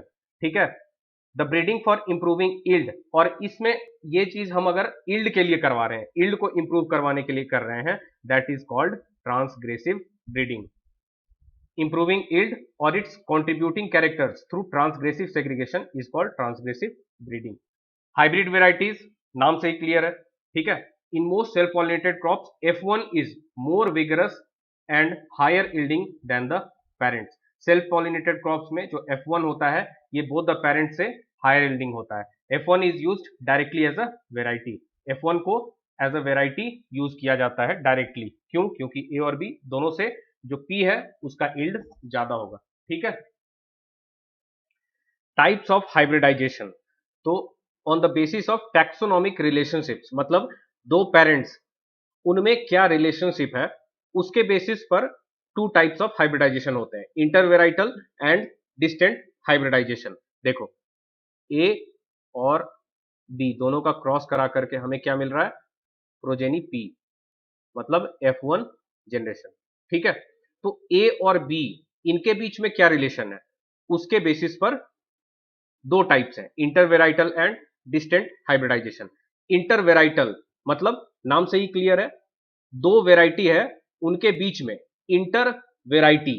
ठीक है, here parents are of the same species, that is may be two strains, two varieties or two races of the same species. ठीक है, वो एक ही स्पेसीज के होंगे लेकिन दो स्ट्रेन्स के हो सकते हैं, दो वेराइटीज के हो सकते हैं, दो अलग अलग रेसेस के हो सकते हैं, लेकिन वो सेम स्पेसीज के होंगे, इसलिए उन्हें इंट्रा स्पेसिफिक हाइब्रिडाइजेशन भी कहते हैं। देखो वर्ड को समझो, इंट्रा स्पेसिफिक मतलब स्पेसीज के बीच में, इंट्रा, इसलिए इन्हें इंट्रा स्पेसिफिक हाइब्रिडाइजेशन कहते हैं। लेकिन इंटरवेराइटल है, स्पेसीज के बीच में दो अलग अलग वेराइटीज के बीच में हो रहा है। ठीक है, सबसे ज्यादा यूज होता है ये क्रॉप इंप्रूवमेंट प्रोग्राम में। ठीक है, इंटरवेराइटल हाइब्रिडाइजेशन। इंटरवेराइटल क्रॉसेस के फिर दो टाइप्स होते हैं, सिंपल और कॉम्प्लेक्स। ये जो मैं एग्जांपल बता रहा हूं, ए क्रॉस बी से फिर F1 हमें मिल रहा है, प्रोजेनी मिल रहा है, इसको सिंपल क्रॉस कहते हैं। Here two parents are cross to produce the F1, F1 is self to produce F2, फिर F1 को आपस में सेल्फ पॉलिनेशन करेंगे तो फिर हमें F2 मिलेगा, ठीक है। या फिर P को हम A के साथ क्रॉस करा सकते हैं बैक क्रॉस प्रोग्राम में, तो इसको हम A क्रॉस B को हम सिंपल क्रॉस कहेंगे। कॉम्प्लेक्स क्रॉस में क्या होता है, यहां पर दो से ज्यादा पेरेंट्स होते हैं, ठीक है, मतलब A cross B cross C, तीन पेरेंट्स होते हैं और उनका फिर जो प्रोजेनी होता है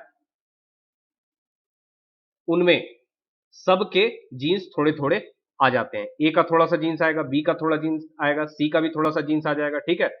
इसको कहां यूज करते हैं, जीन्स को कन्वर्ज करने के लिए। कन्वर्ज मतलब सबके जीन्स थोड़े थोड़े लेकर के पी में डाल दे रहा है यहाँ पे, ठीक है। Here more than two parents are cross to produce F1 which is use to produce F2 और is use in a back cross programme, ठीक है। फिर P को या तो F2 के लिए यूज करेंगे, P मतलब F1, या तो F2 के लिए यूज करेंगे, सेल्फिंग कराएंगे, या फिर P को A के साथ क्रॉस करा देंगे। Such cross is use in converging the genes, genes को कन्वर्ज करने के लिए यूज किया जाता है, bringing the genes from several parents into a single hybrid. Therefore, complex cross is also called convergent cross. इसलिए इसको कन्वर्जेंट क्रॉस भी कहते हैं। क्यों कहते हैं, क्योंकि जीन्स को कन्वर्ज करने के लिए ये क्रॉस करते हैं, ठीक है। अब इसके फिर दो अलग अलग टाइप्स हो जाएंगे। पहला थ्री वे क्रॉस, मतलब ए क्रॉस बी, इससे जो प्रोजेनी मिला फिर इसको हम सी के साथ क्रॉस करा देंगे, ठीक है। सी एक दूसरा पेरेंट है, ठीक है, उसके साथ फिर हम P को क्रॉस करा दे रहे हैं, ठीक है। इसको फिर F1 टॉप क्रॉस भी कहते हैं। क्यों, क्योंकि यहां जो F1 हमें मिल रहा है इसको एक टॉप लेवल मतलब कि एक दूसरे पेरेंट के साथ हम क्रॉस करा रहे हैं। तो F1 from a simple cross is cross to a third parent, ठीक है, इसको हम कहेंगे three way cross.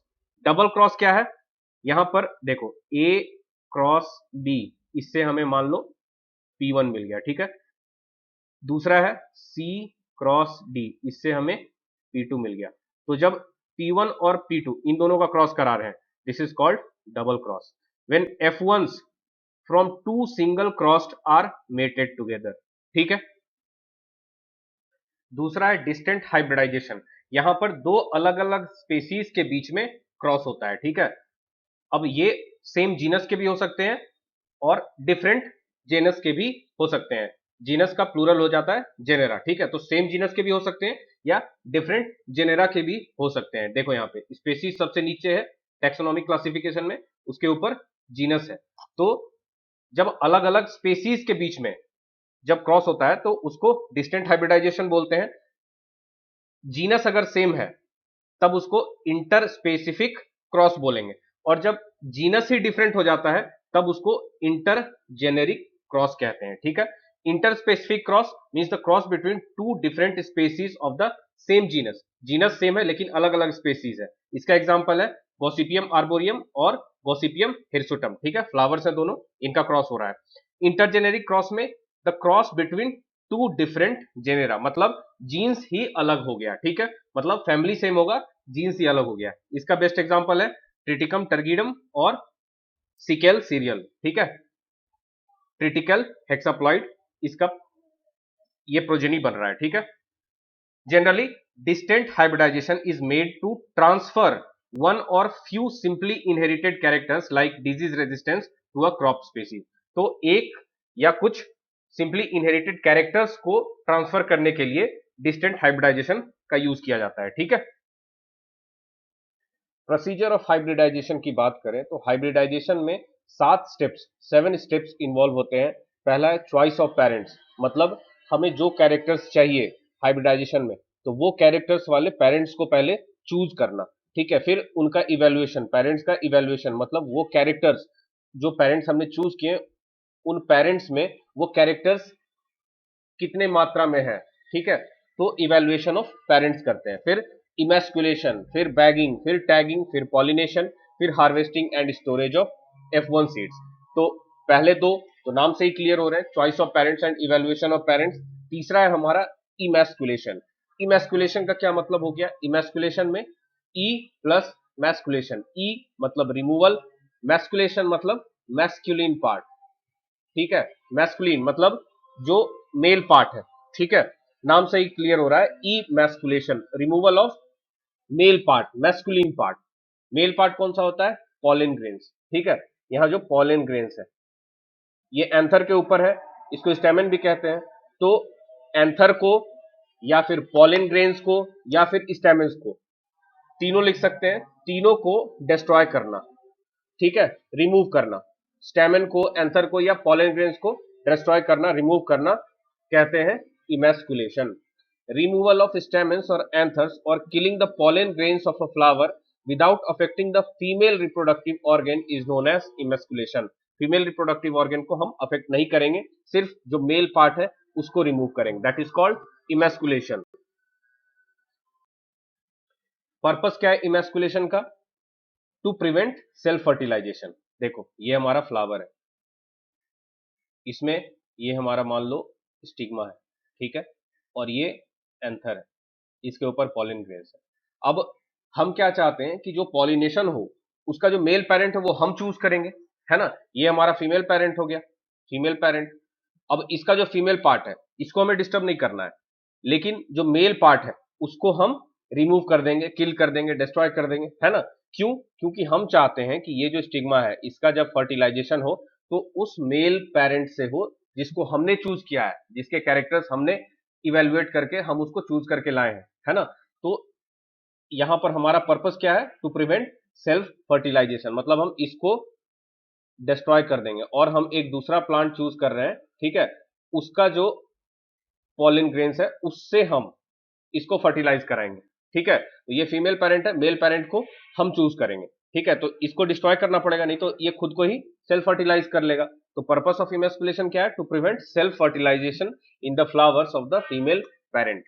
In dioecious plants male plants are remove. अब अगर डायोसियस प्लांट्स है तो उसमें जो मेल प्लांट है, डायोसियस मतलब male and female part, male and female plant अलग अलग होते हैं, है ना। एक ही प्लांट पे मेल और फीमेल पार्ट दोनों नहीं होगा। तो एक मेल प्लांट हो गया, मान लो ये मेल प्लांट हो गया, है ना, और ये फीमेल प्लांट हो गई। तो हम मेल वाले सबको हटा देते हैं, ठीक है। उसके बाद फिर जो पॉलिन ग्रेन्स हमने सेलेक्ट कर किया है उससे इसको फर्टिलाइज करते हैं। तो डायोसियस प्लांट्स में male plants are removed. In monoecious plants male flowers are removed. अब मोनोएसियस है मतलब एक ही प्लांट पे, इसमें भी दो केस हो जाएंगे, है ना। एक ही प्लांट पे दो फ्लावर है, एक मेल फ्लावर है, दूसरा फीमेल फ्लावर है। तो मेल फ्लावर को हम हटा देंगे, ठीक है। अगर मेल फ्लावर फीमेल फ्लावर दो अलग अलग तरह के हैं तो इसको मेल फ्लावर को हम हटा देंगे। या फिर एक ही फ्लावर में अगर मेल इन्फ्लोरेसेंस और फीमेल इन्फ्लोरेसेंस जैसे कि यहां पे था, इस तरह का है, एक ही फ्लावर है, मेज के केस में जैसे होता है, तो उसमें जो मेल इन्फ्लोरेसेंस होगा, मतलब जो मेल इन्फ्लोरेसेंस है, पॉलिन ग्रेन्स वाला है, उसको हम हटा देंगे। इन मोनोएसियस प्लांट्स मेल फ्लावर्स और मेल इन्फ्लोरेसेंसेस आर रिमूव्ड, ठीक है। Emasculation is essential in bisexual flowers. तो बाइसेक्सुअल फ्लावर्स में ही इमैस्कुलेशन की जरूरत पड़ती है, ठीक है।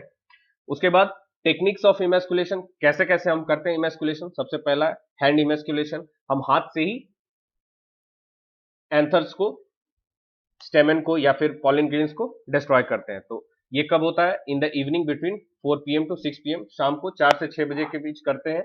One day before the anthers are expected to mature. जब एंथर्स मेच्योर होने वाला होता है उसके एक दिन पहले हम एंथर्स को रिमूव कर देते हैं। The stigma is likely to become fully receptive, मतलब कब कब करेंगे? पहला तो जब ये एंथर फुल्ली मैच्योर होने वाला होगा उसके एक दिन पहले कर देंगे, या फिर ये स्टिग्मा जब पूरा रिसेप्टिव होने वाला होगा, मतलब अब ये तैयार होने वाला होगा पॉलिन ग्रेन्स को रिसीव करने के लिए, उससे एक दिन पहले ही हम एंथर्स को हटा देंगे, ठीक है। इसको कहते हैं हैंड इमैस्कुलेशन। उसके बाद है सक्शन मेथड। सक्शन मेथड में क्या करते हैं? एक सक्शन होज का इस्तेमाल करते हैं, ठीक है, टू सक द एंथर्स। जो ये एंथर्स है इसको सक करके अलग कर देता है, ठीक है।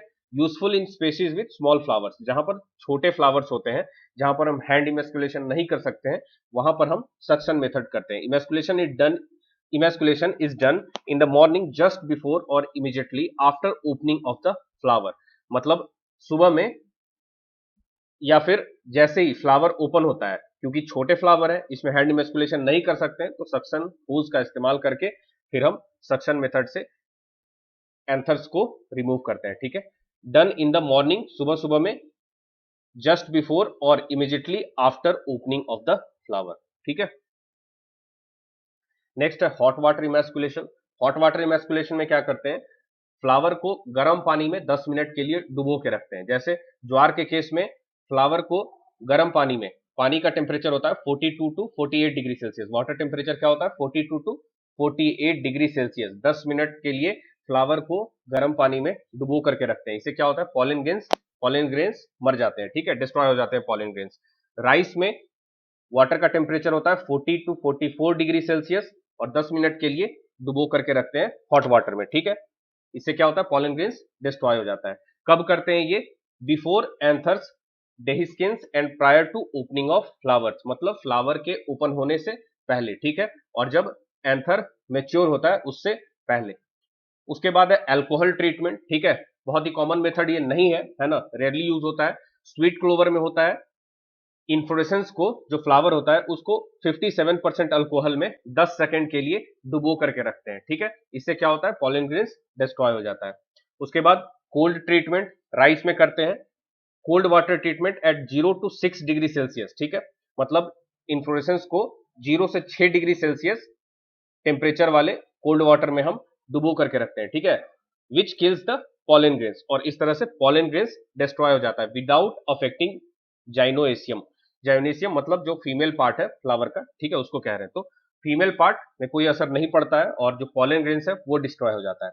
Exposure of wheat plant at 0 to 2 degree Celsius for 15 to 24 hours kills the pollen grains. Wheat के केस में जो ठंडा पानी है, जो कोल्ड वाटर है, उसका टेम्परेचर 0 टू 2 डिग्री सेल्सियस होता है और उसमें इन्फ्लोरेसेंस को 15 टू 24 आवर्स तक हम डुबो करके रखते हैं, ठीक है, और इस तरह से पॉलन ग्रेन्स डिस्ट्रॉय हो जाता है। उसके बाद जेनेटिक इमैस्कुलेशन है। जेनेटिक इमैस्कुलेशन मतलब जैसे हमने साइटोप्लाज्मिक मेल स्टेरिलिटी वो वाला जो केस किया था, ठीक है, यहां पर जेनेटिक लेवल पे हम जो मेल पार्ट है उसको हम स्टेराइल कर दे रहे हैं, ठीक है। जेनेटिक और साइटोप्लाज्मिक मेल स्टेरिलिटी में बी यूज्ड। इमैस्कुलेशन के बाद हम करते हैं बैगिंग, मतलब फ्लावर्स को हम बैग में भर लेते हैं, ठीक है। चलो हम बैग बना लेते हैं।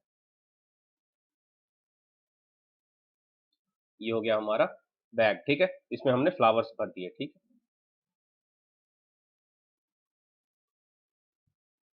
अब इसके ऊपर एक टैग लगाते हैं हम, ठीक है। नेक्स्ट स्टेप हो जाता है हमारा टैगिंग। इसमें कुछ इंफॉर्मेशन हम लिख देते हैं पेंसिल से। क्या क्या इंफॉर्मेशन होते हैं, डेट ऑफ इमैस्कुलेशन, सबसे पहले इमैस्कुलेशन कब किया गया है। उसके बाद डेट ऑफ पॉलिनेशन, पॉलिनेशन कब होगा, ठीक है। और उसके बाद पेरेंट्स का नाम, ठीक है, पहले फीमेल पेरेंट का नाम लिखते हैं। कैसे लिखते हैं पेरेंट्स का नाम, ए क्रॉस बी, ठीक है, ये पेरेंट्स हो गए ए और बी। ए फीमेल पेरेंट है, मतलब फीमेल पेरेंट का नाम हम पहले लिखते हैं, ठीक है। तो क्या क्या स्टेप हो गया, बैगिंग और फिर टैगिंग। नेक्स्ट स्टेप है हमारा पॉलिनेशन। पॉलिनेशन में क्या करते हैं, हमने मान लो ये हमारा ये फीमेल फ्लावर है, ठीक है, ये हमारा फीमेल फ्लावर है, तो इसका हमने इमैस्कुलेशन कर दिया है, मतलब ये जो एंथर है, इसके जो पॉलन ग्रेन्स है इसको हमने डिस्ट्रॉय कर दिया है, ठीक है। और जो हमने मेल फ्लावर्स जो सेलेक्ट कर रखे हैं, ठीक है, उसके पॉलन ग्रेन्स हम कलेक्ट करेंगे और फिर इसके स्टिग्मा के ऊपर डस्टिंग कर देंगे, ठीक है।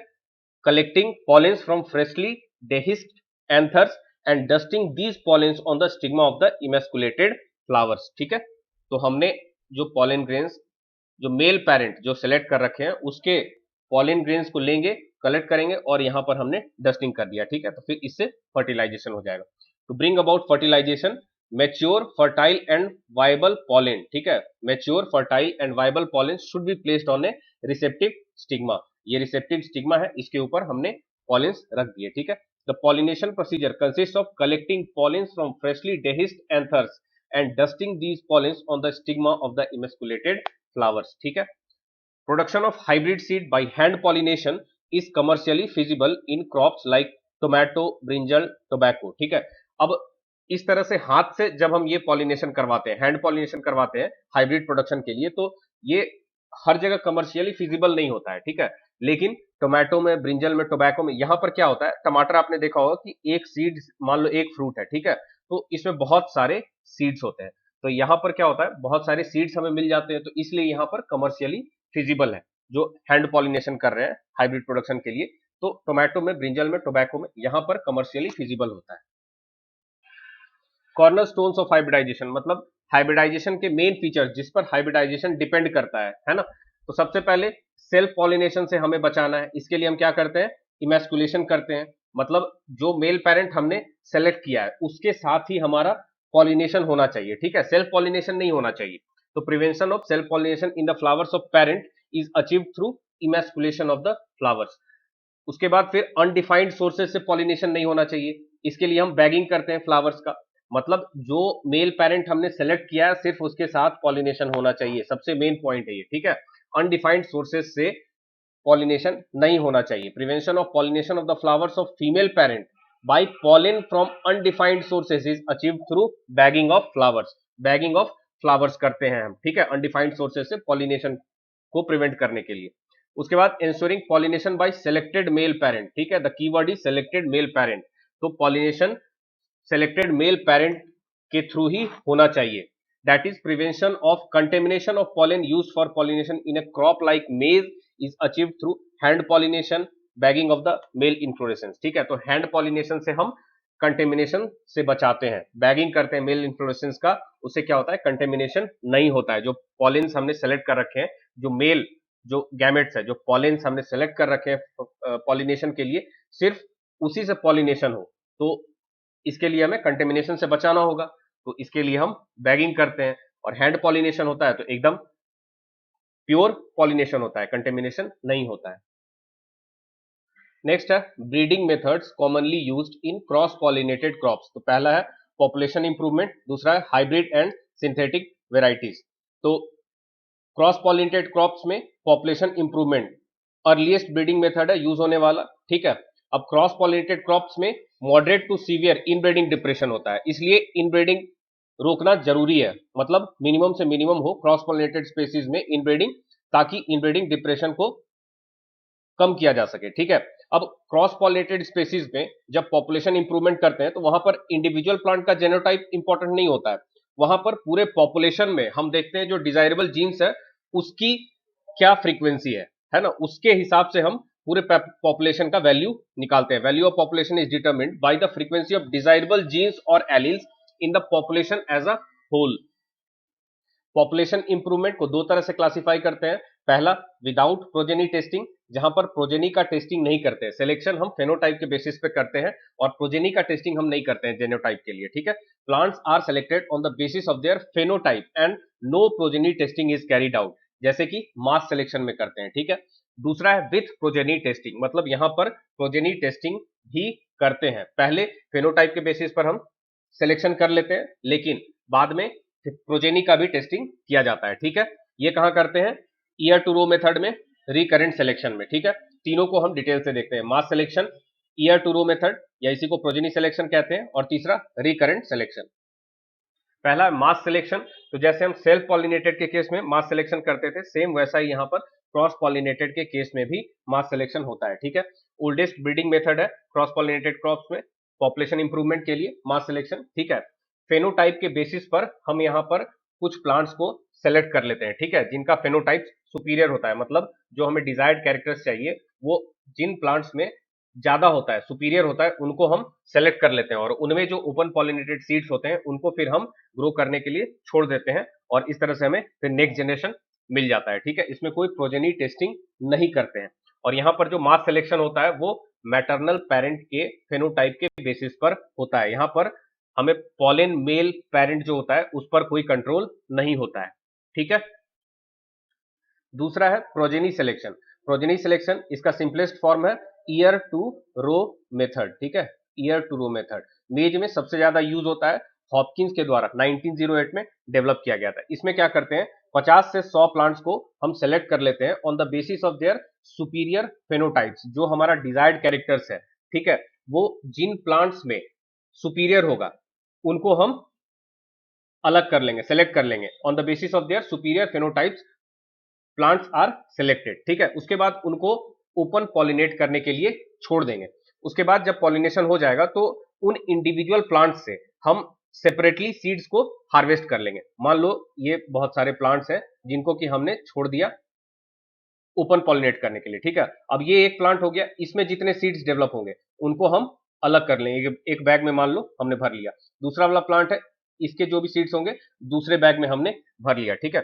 उसके बाद फिर प्रोजेनी रो को ग्रो करेंगे, मतलब इस बैग में जितने सीड्स हुए ना इस प्लांट्स के, इसका एक रो हमने ग्रो कर लिया, ठीक है। A single row of 10 to 50 plants that is progeny row is grown from each selected plant, ठीक है। इसी तरह से दूसरा वाला बैग होगा, उसके भी मतलब ये एक रो है, ठीक है। यहाँ पर 1 2 3 4 5 6 इस तरह से प्लांट्स डेवलप होंगे, ठीक है। ये तीसरा प्लांट का प्रोजेनी रो हो गया, ठीक है। तो a single row of 10 to 50 plant that is progeny row is grown from each selected plant. The progeny rows are evaluated for desirable characters and superior progenies are identified. फिर इसमें वैसे plants जो कि सुपीरियर होंगे, जो हमारा desirable characters है उसमें जो सुपीरियर प्लांट्स होंगे फिर उनको अलग कर लेंगे और यही प्रोसेस को फिर रिपीट करेंगे, फिर उनका हम प्रोजेनी रो बनाएंगे, ठीक है। Several phenotypically superior plants are selected and are allowed to open pollinate, ठीक है। सेम प्रोसेस को हम रिपीट कर रहे हैं। फिर small progeny rose 10 to 15 plants are grown from the selected plants and the process is repeated one or more times and then yield trials are done, ठीक है। तो एक दो बार इसको रिपीट करते हैं और फिर यील्ड ट्रायल करते हैं, ठीक है। उसके बाद फिर हम ग्रो करके ट्रायल करते हैं कि यील्ड जो हमारा डिजायर्ड है वो हमें मिल रहा है कि नहीं, ठीक है। नेक्स्ट है रिकरेंट सिलेक्शन। रिकरेंट सिलेक्शन सबसे पहले हेज एंड गार्बर के द्वारा 1919 में सजेस्ट किया गया था। क्या करते हैं हम रिकरेंट सिलेक्शन में, तो जो क्रॉस पॉलिनेटेड पॉपुलेशन होता है उसमें से हम कुछ plants on the basis of phenotype और प्रोजेनी टेस्ट, यहाँ पर प्रोजेनी टेस्ट भी है, ठीक है। तो फेनोटाइप और प्रोजेनी टेस्ट के बेसिस पर हम कुछ प्लांट्स को सेलेक्ट कर लेते हैं और फिर उनको सेल्फ पॉलिनेशन कराया जाता है, ठीक है। उसके बाद जो प्रोजेनीज मिलते हैं उनको आपस में इंटर क्रॉस कराया जाता है। The keyword is inter cross, ठीक है। आप याद रखेंगे रिकरेंट सिलेक्शन से रिलेटेड कीवर्ड क्या है, इंटर क्रॉस। तो जो प्रोजेनीज मिला हमें सेल्फ पॉलिनेशन के बाद, जो प्रोजेनीज मिला उनको हम आपस में इंटर क्रॉस कराते हैं in all possible combinations by hand. उसके बाद हर क्रॉस से जो हमें सीड मिलेगा उनको मिलाकर हम एक कंपोजिट बना लेंगे और फिर उस कंपोजिट को हम यूज करेंगे नेक्स्ट जनरेशन को प्रोड्यूस करने के लिए, ठीक है। ये हमारा रिकरेंट सिलेक्शन मेथड। इसके भी 4 टाइप्स होते हैं, ठीक है। पहला है सिंपल रिकरेंट सिलेक्शन, जो पीछे मैंने बताया वो हो गया हमारा सिंपल रिकरेंट सिलेक्शन। इसमें प्रोजेनी टेस्ट के लिए जो सीड हमें चाहिए वो हम कैसे निकालते हैं, तो जो कंपोजिट हमें मिल गया उसके बाद उसको यूज करके जो नेक्स्ट जनरेशन हम प्रोड्यूस कर रहे हैं उसको सेल्फिंग करा करके हम प्रोजेनी टेस्ट के लिए सीड्स ऑब्टेन करते हैं। उसके बाद है हमारा general combining ability, GCA, recurrent selection for general combining ability.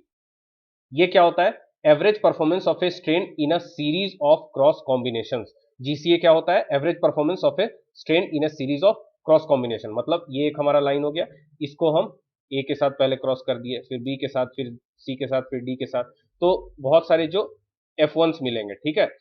इनका जो एवरेज परफॉर्मेंस होगा उसको कहेंगे हम general combining ability. General combining ability, इसको जो एवरेज परफॉर्मेंस हो गया F1s का अलग अलग क्रॉसेस के साथ, मतलब इस लाइन का ए के साथ, बी के साथ, सी के साथ, डी के साथ, तो डिफरेंट क्रॉसेस के साथ जो हमें F1s मिल रहा है इसके एवरेज परफॉर्मेंस से जीसीए को हम एस्टिमेट करते हैं। इसमें प्रोजेनी टेस्ट के लिए जो सीड हमें चाहिए वो हम कहां से लेते हैं, तो देखो कंपोजिट के बाद जो हमें मिल रहा है, ठीक है, ये जब हम कंपोजिट के बाद जो नेक्स्ट जनरेशन हम प्रोड्यूस कर रहे हैं इसका क्रॉस हम कराते हैं एक टेस्टर के साथ, ठीक है। ब्रॉड जेनेटिक बेस होता है इस टेस्टर का, इस टेस्टर के साथ हम क्रॉस करा करके प्रोजेनी टेस्ट करते हैं जनरल कंबाइनिंग एबिलिटी में, ठीक है। तीसरा है स्पेसिफिक कंबाइनिंग एबिलिटी, एससीए। इसमें क्या होता है, जैसे इस लाइन को ए के साथ, बी के साथ, सी के साथ, डी के साथ, सबके साथ क्रॉस कर रहे हैं, तो मान लो सी के साथ थोड़ा सा बेटर परफॉर्मेंस आ रहा है, ठीक है, डेविएशन आ रहा है, तो deviation in performance of A cross combination from that predicted on the basis of GCS of the parents involve in the cross. तो जो एवरेज था उससे यहां पर ज्यादा आ रहा है, तो उसको हम क्या कहेंगे, specific combining ability, SCA. Deviation in performance of A cross combination from that predicted on the basis of GCS of the parents involve in the cross, ठीक है।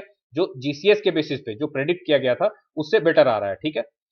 तो इसको हल ने सजेस्ट किया था कि रिकरेंट सिलेक्शन को हम स्पेसिफिक कंबाइनिंग एबिलिटी को इंप्रूव करने के लिए रिकरेंट सिलेक्शन का यूज कर सकते हैं। ठीक है, इसमें प्रोजेनी टेस्ट के लिए जो सीड हमें चाहिए वो हम कैसे लेते हैं, तो इनब्रेड के साथ क्रॉस करते हैं। ठीक है, तो इसको हम टेस्टर के साथ नहीं करेंगे, इसको हम इनब्रेड के साथ करेंगे, इसमें स्पेसिफिक कंबाइनिंग एबिलिटी में प्रोजेनी टेस्ट करने के लिए। ठीक है, चौथा है reciprocal recurrent selection. Reciprocal recurrent selection में हम जैसे यहाँ टेस्टर यूज कर रहे थे, तो इसमें टेस्टर के बदले यहाँ पर क्या यूज करते हैं, दो पॉपुलेशन को।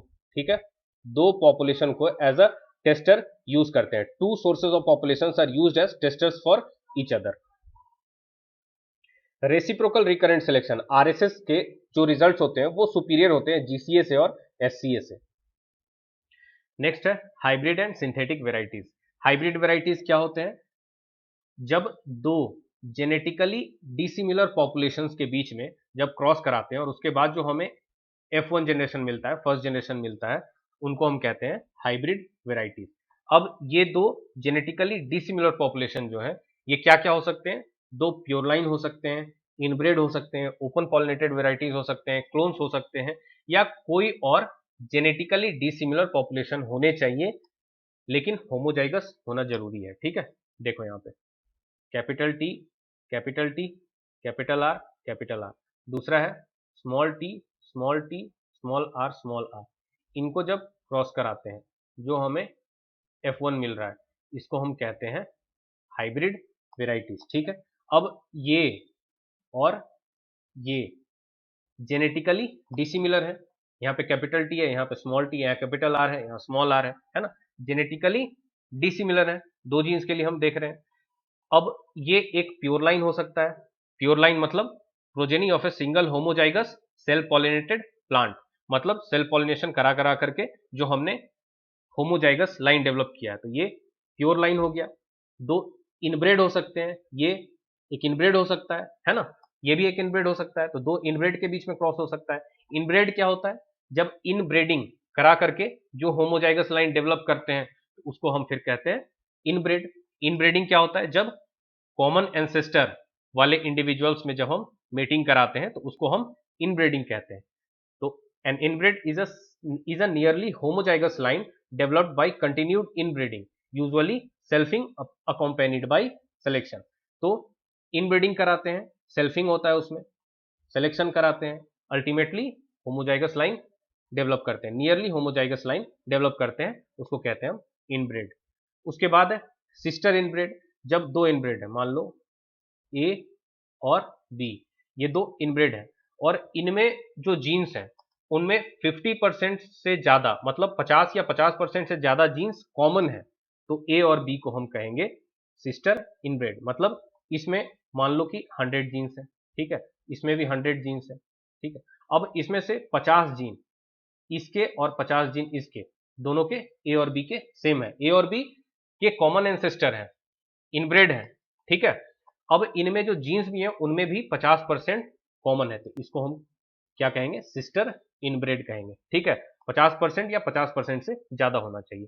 उसके बाद है सिंगल क्रॉस, मतलब दो इनब्रेड ए क्रॉस बी, इससे जो हमें F1 मिल रहा है, ठीक है, तो ये हो गया हमारा single cross A cross B. When two inbreds A cross B are cross to produce the hybrid A cross B, it is called single cross.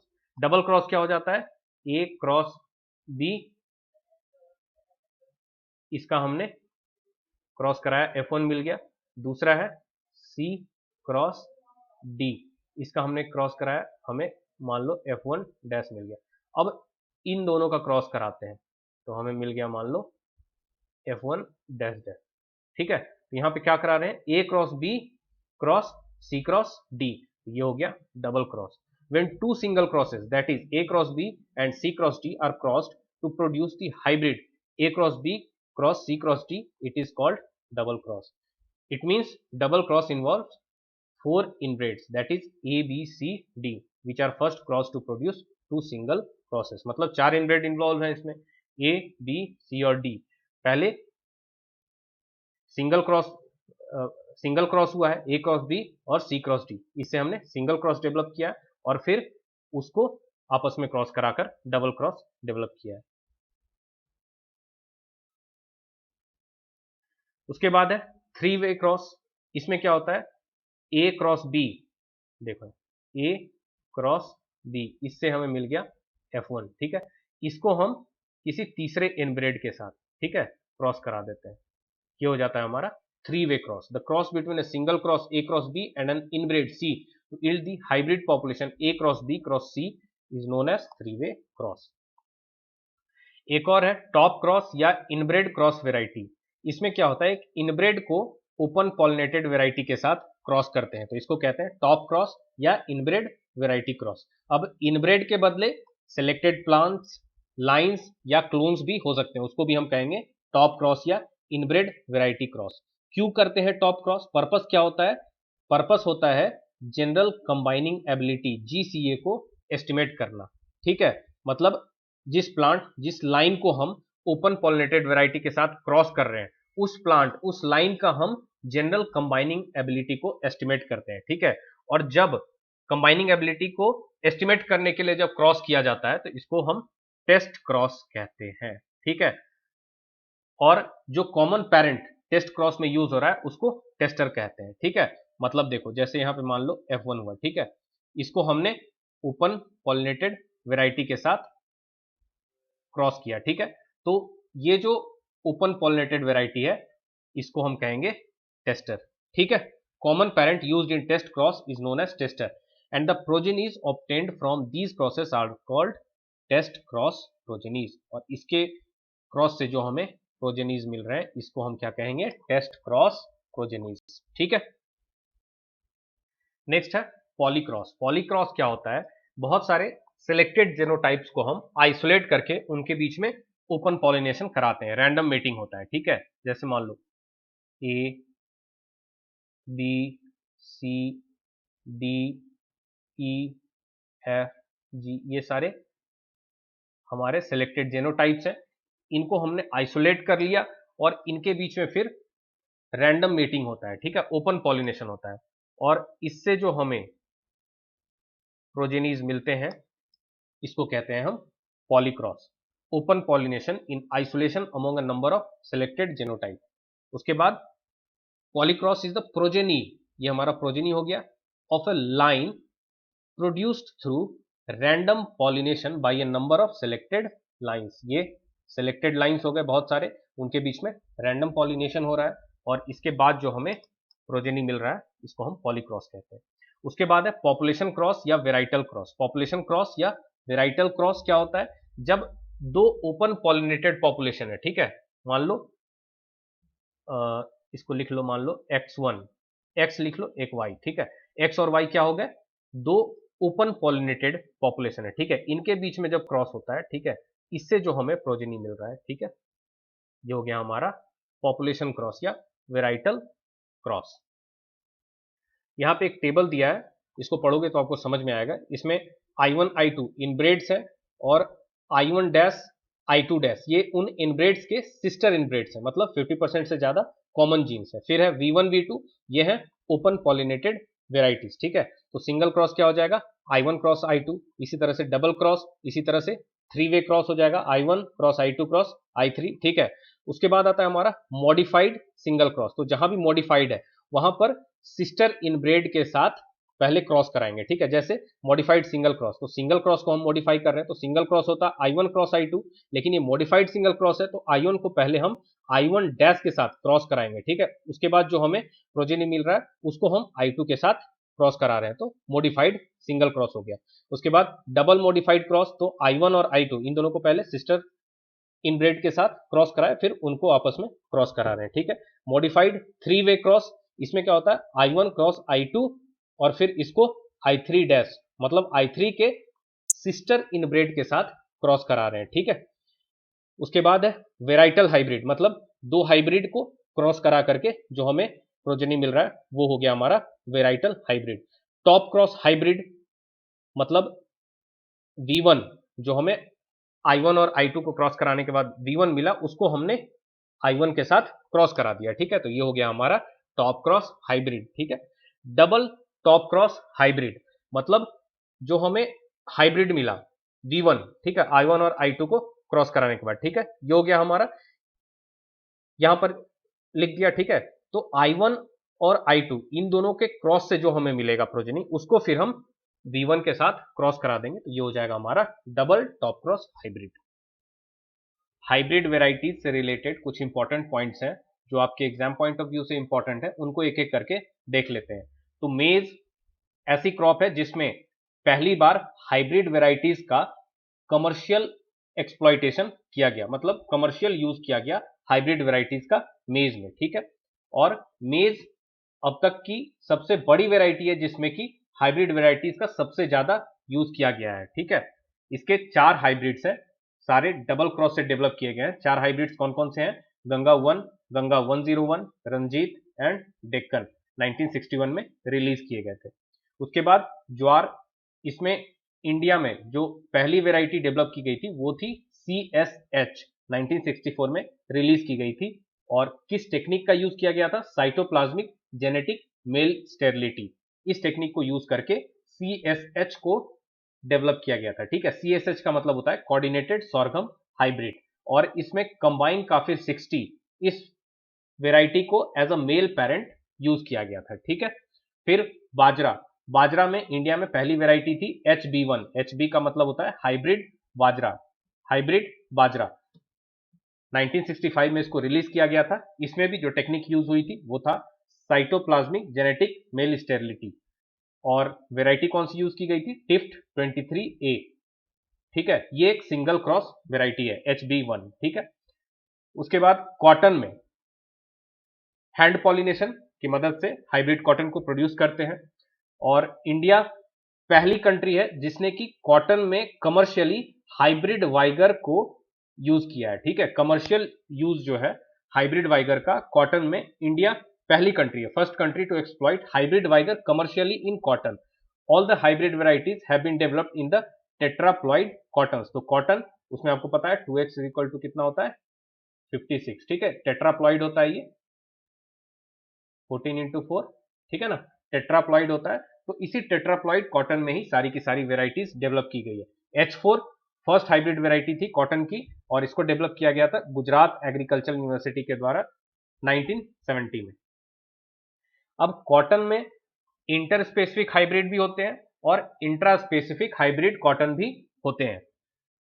समझो इस बात को, देखो ये हमारा टैक्सोनॉमिक क्लासिफिकेशन है, मतलब अर्थ पे जितने भी लिविंग ऑर्गेनिजम्स हैं उनको हम 4-5 तरीके से डिवाइड कर सकते हैं।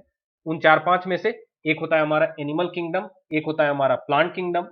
अब इस पूरे प्लांट किंगडम को हम बहुत सारे फाइलम में डिवाइड कर सकते हैं। अब इन बहुत सारे फाइलम में, हर एक फाइलम में बहुत सारे क्लास होंगे। अब इन बहुत सारे क्लास में, हर एक क्लास में बहुत सारे ऑर्डर होंगे। उसी तरह से हर एक ऑर्डर में बहुत सारी फैमिली होगी, हर एक फैमिली में बहुत सारे जीनस होंगे।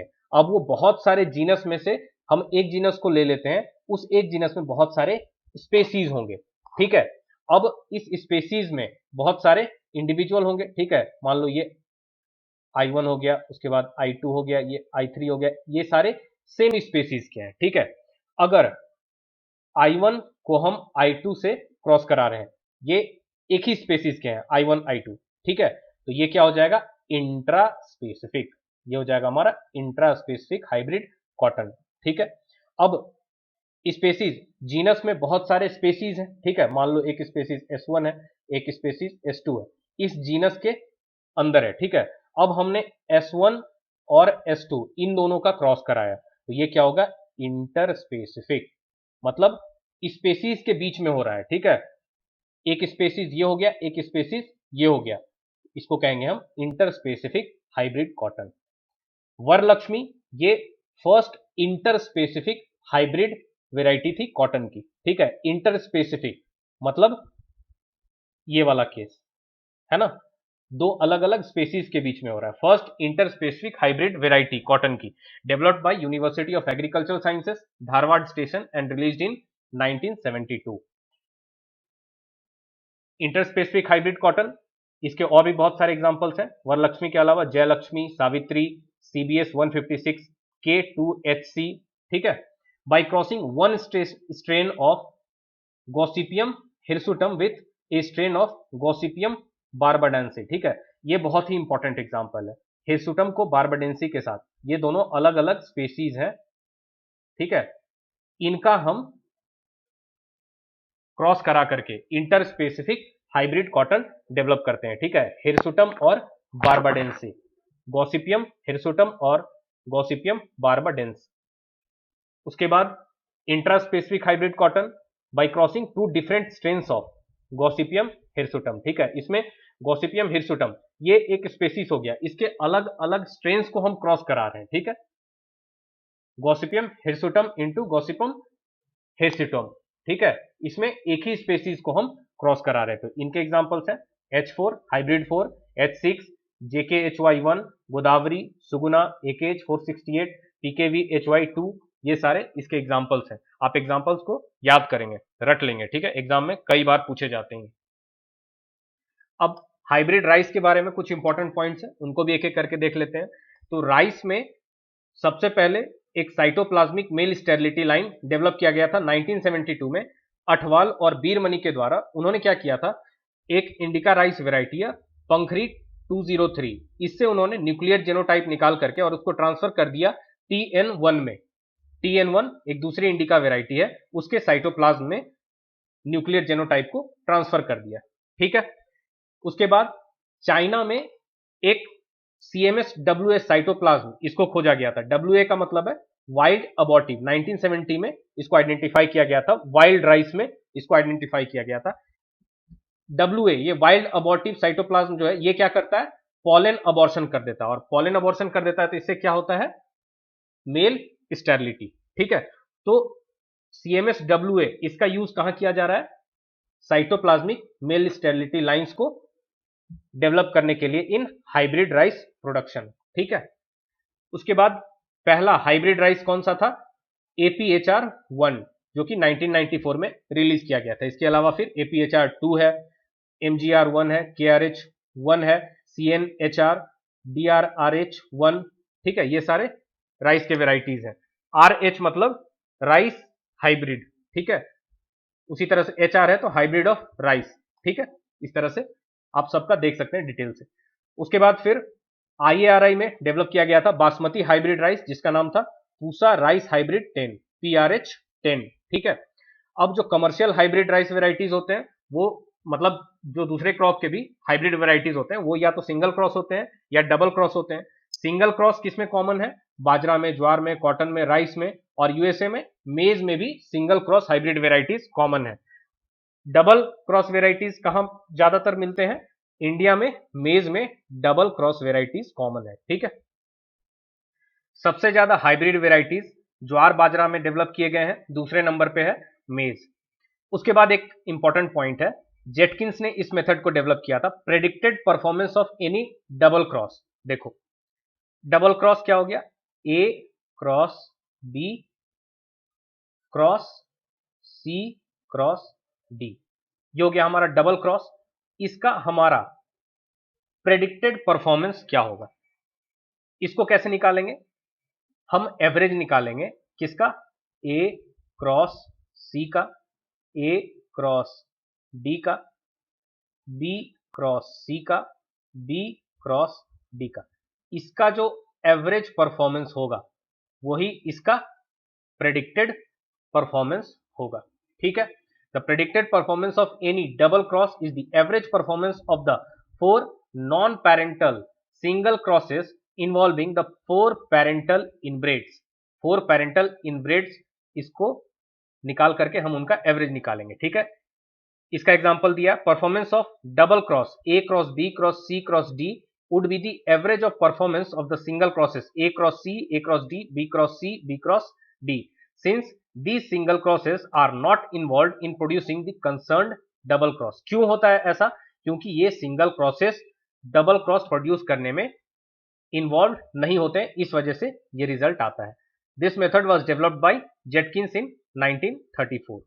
उसके बाद दो रिक्वायरमेंट्स दिए हुए हैं कमर्शियल हाइब्रिड सीड प्रोडक्शन का। पहला क्या है, easy emasculation of the parent. Emasculation already पढ़ाया मैंने आपको। इमैस्कुलेशन मतलब जो मैस्कुलिन पार्ट है, जो पॉलन ग्रेन्स है, उसका रिमूवल होता है, ठीक है, उसका डिस्ट्रक्शन होता है, ठीक है। तो इजी इमैस्कुलेशन होना चाहिए, ये पहला रिक्वायरमेंट है। दूसरा, effective pollen dispersal from parent to ensure a satisfactory seed set in parent. Effective pollen dispersal होना चाहिए, ठीक है, मतलब जो पॉलन हम निकाल करके और फर्टिलाइजेशन के लिए रख रहे हैं, है ना, तो वो इफेक्टिव पॉलन डिस्पर्सल होना चाहिए, ठीक है।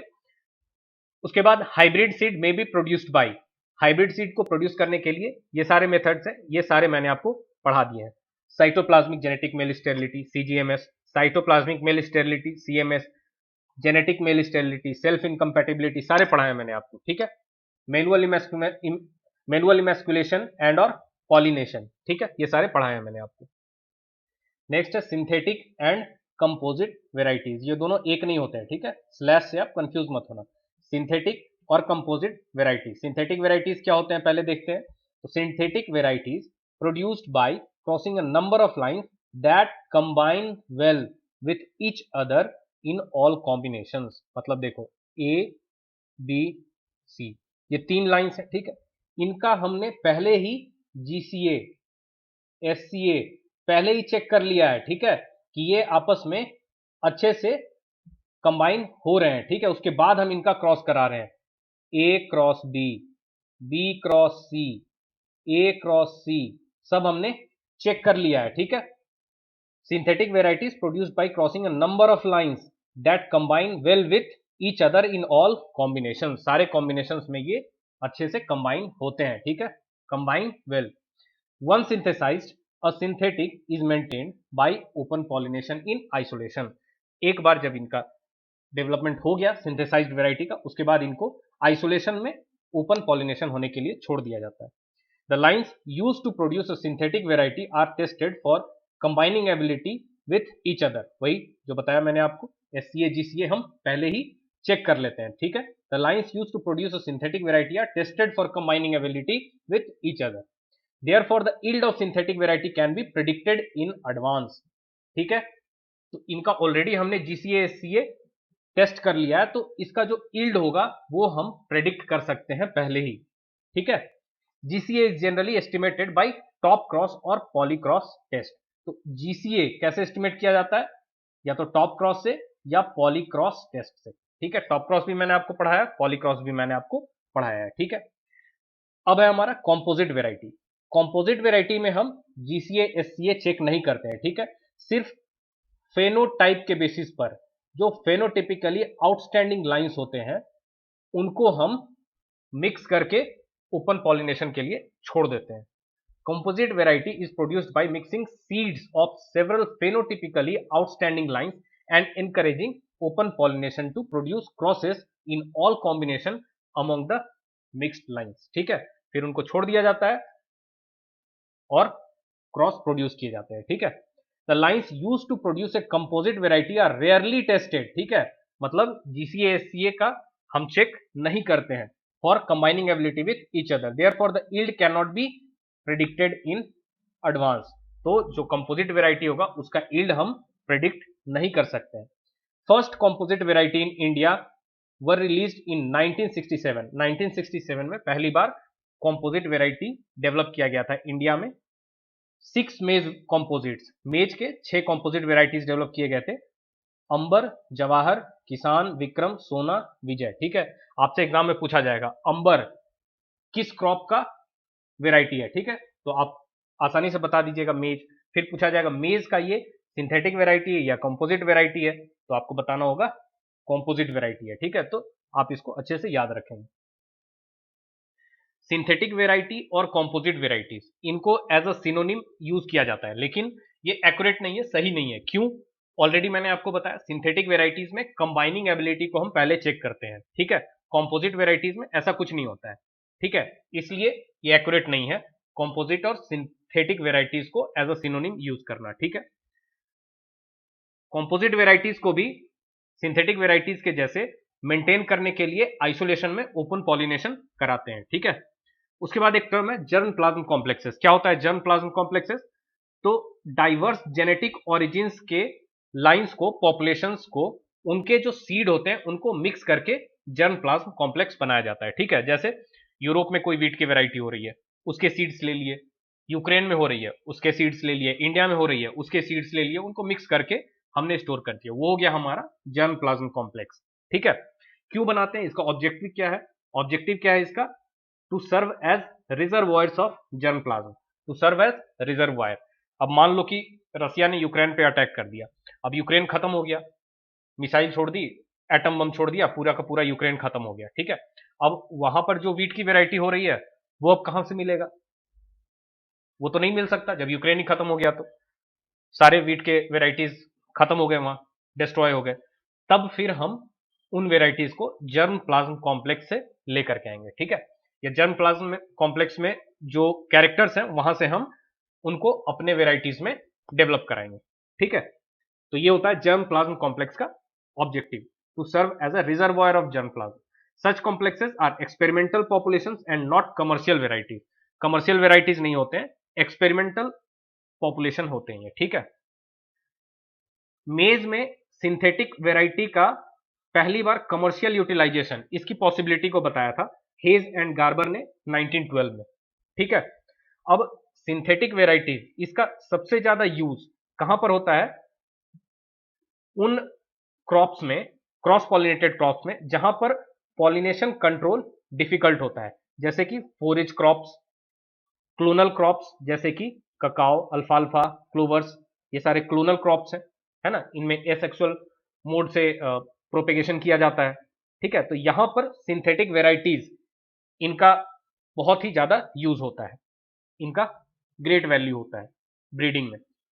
The program at CIMMYT Mexico and pearl millet breeding program at ICRISAT Hyderabad are based on synthetic varieties. ठीक है, तो सीमिट में और इक्रीसैट में सिंथेटिक वेराइटीज के ऊपर ही उनका प्रोग्राम बेस्ड है। ठीक है, अब नेक्स्ट है देखो, the performance of synthetic 2 syn 2 is expected to be lower than that of syn 1 due to decrease in heterozygosity due to random mating. ठीक है, तो रैंडम मेटिंग से हेट्रोजाइगोसिटी डिक्रीज होती है अगले जनरेशन में। ठीक है, तो सिन 2 की जो परफॉर्मेंस होगी वो सिन 1 से लोअर होगी। ठीक है, the performance of synthetic 2 is expected to be lower than that of syn 1, लेकिन उसके बाद जो फर्दर जनरेशन होगा उसमें कोई डिक्लाइन नहीं होगा।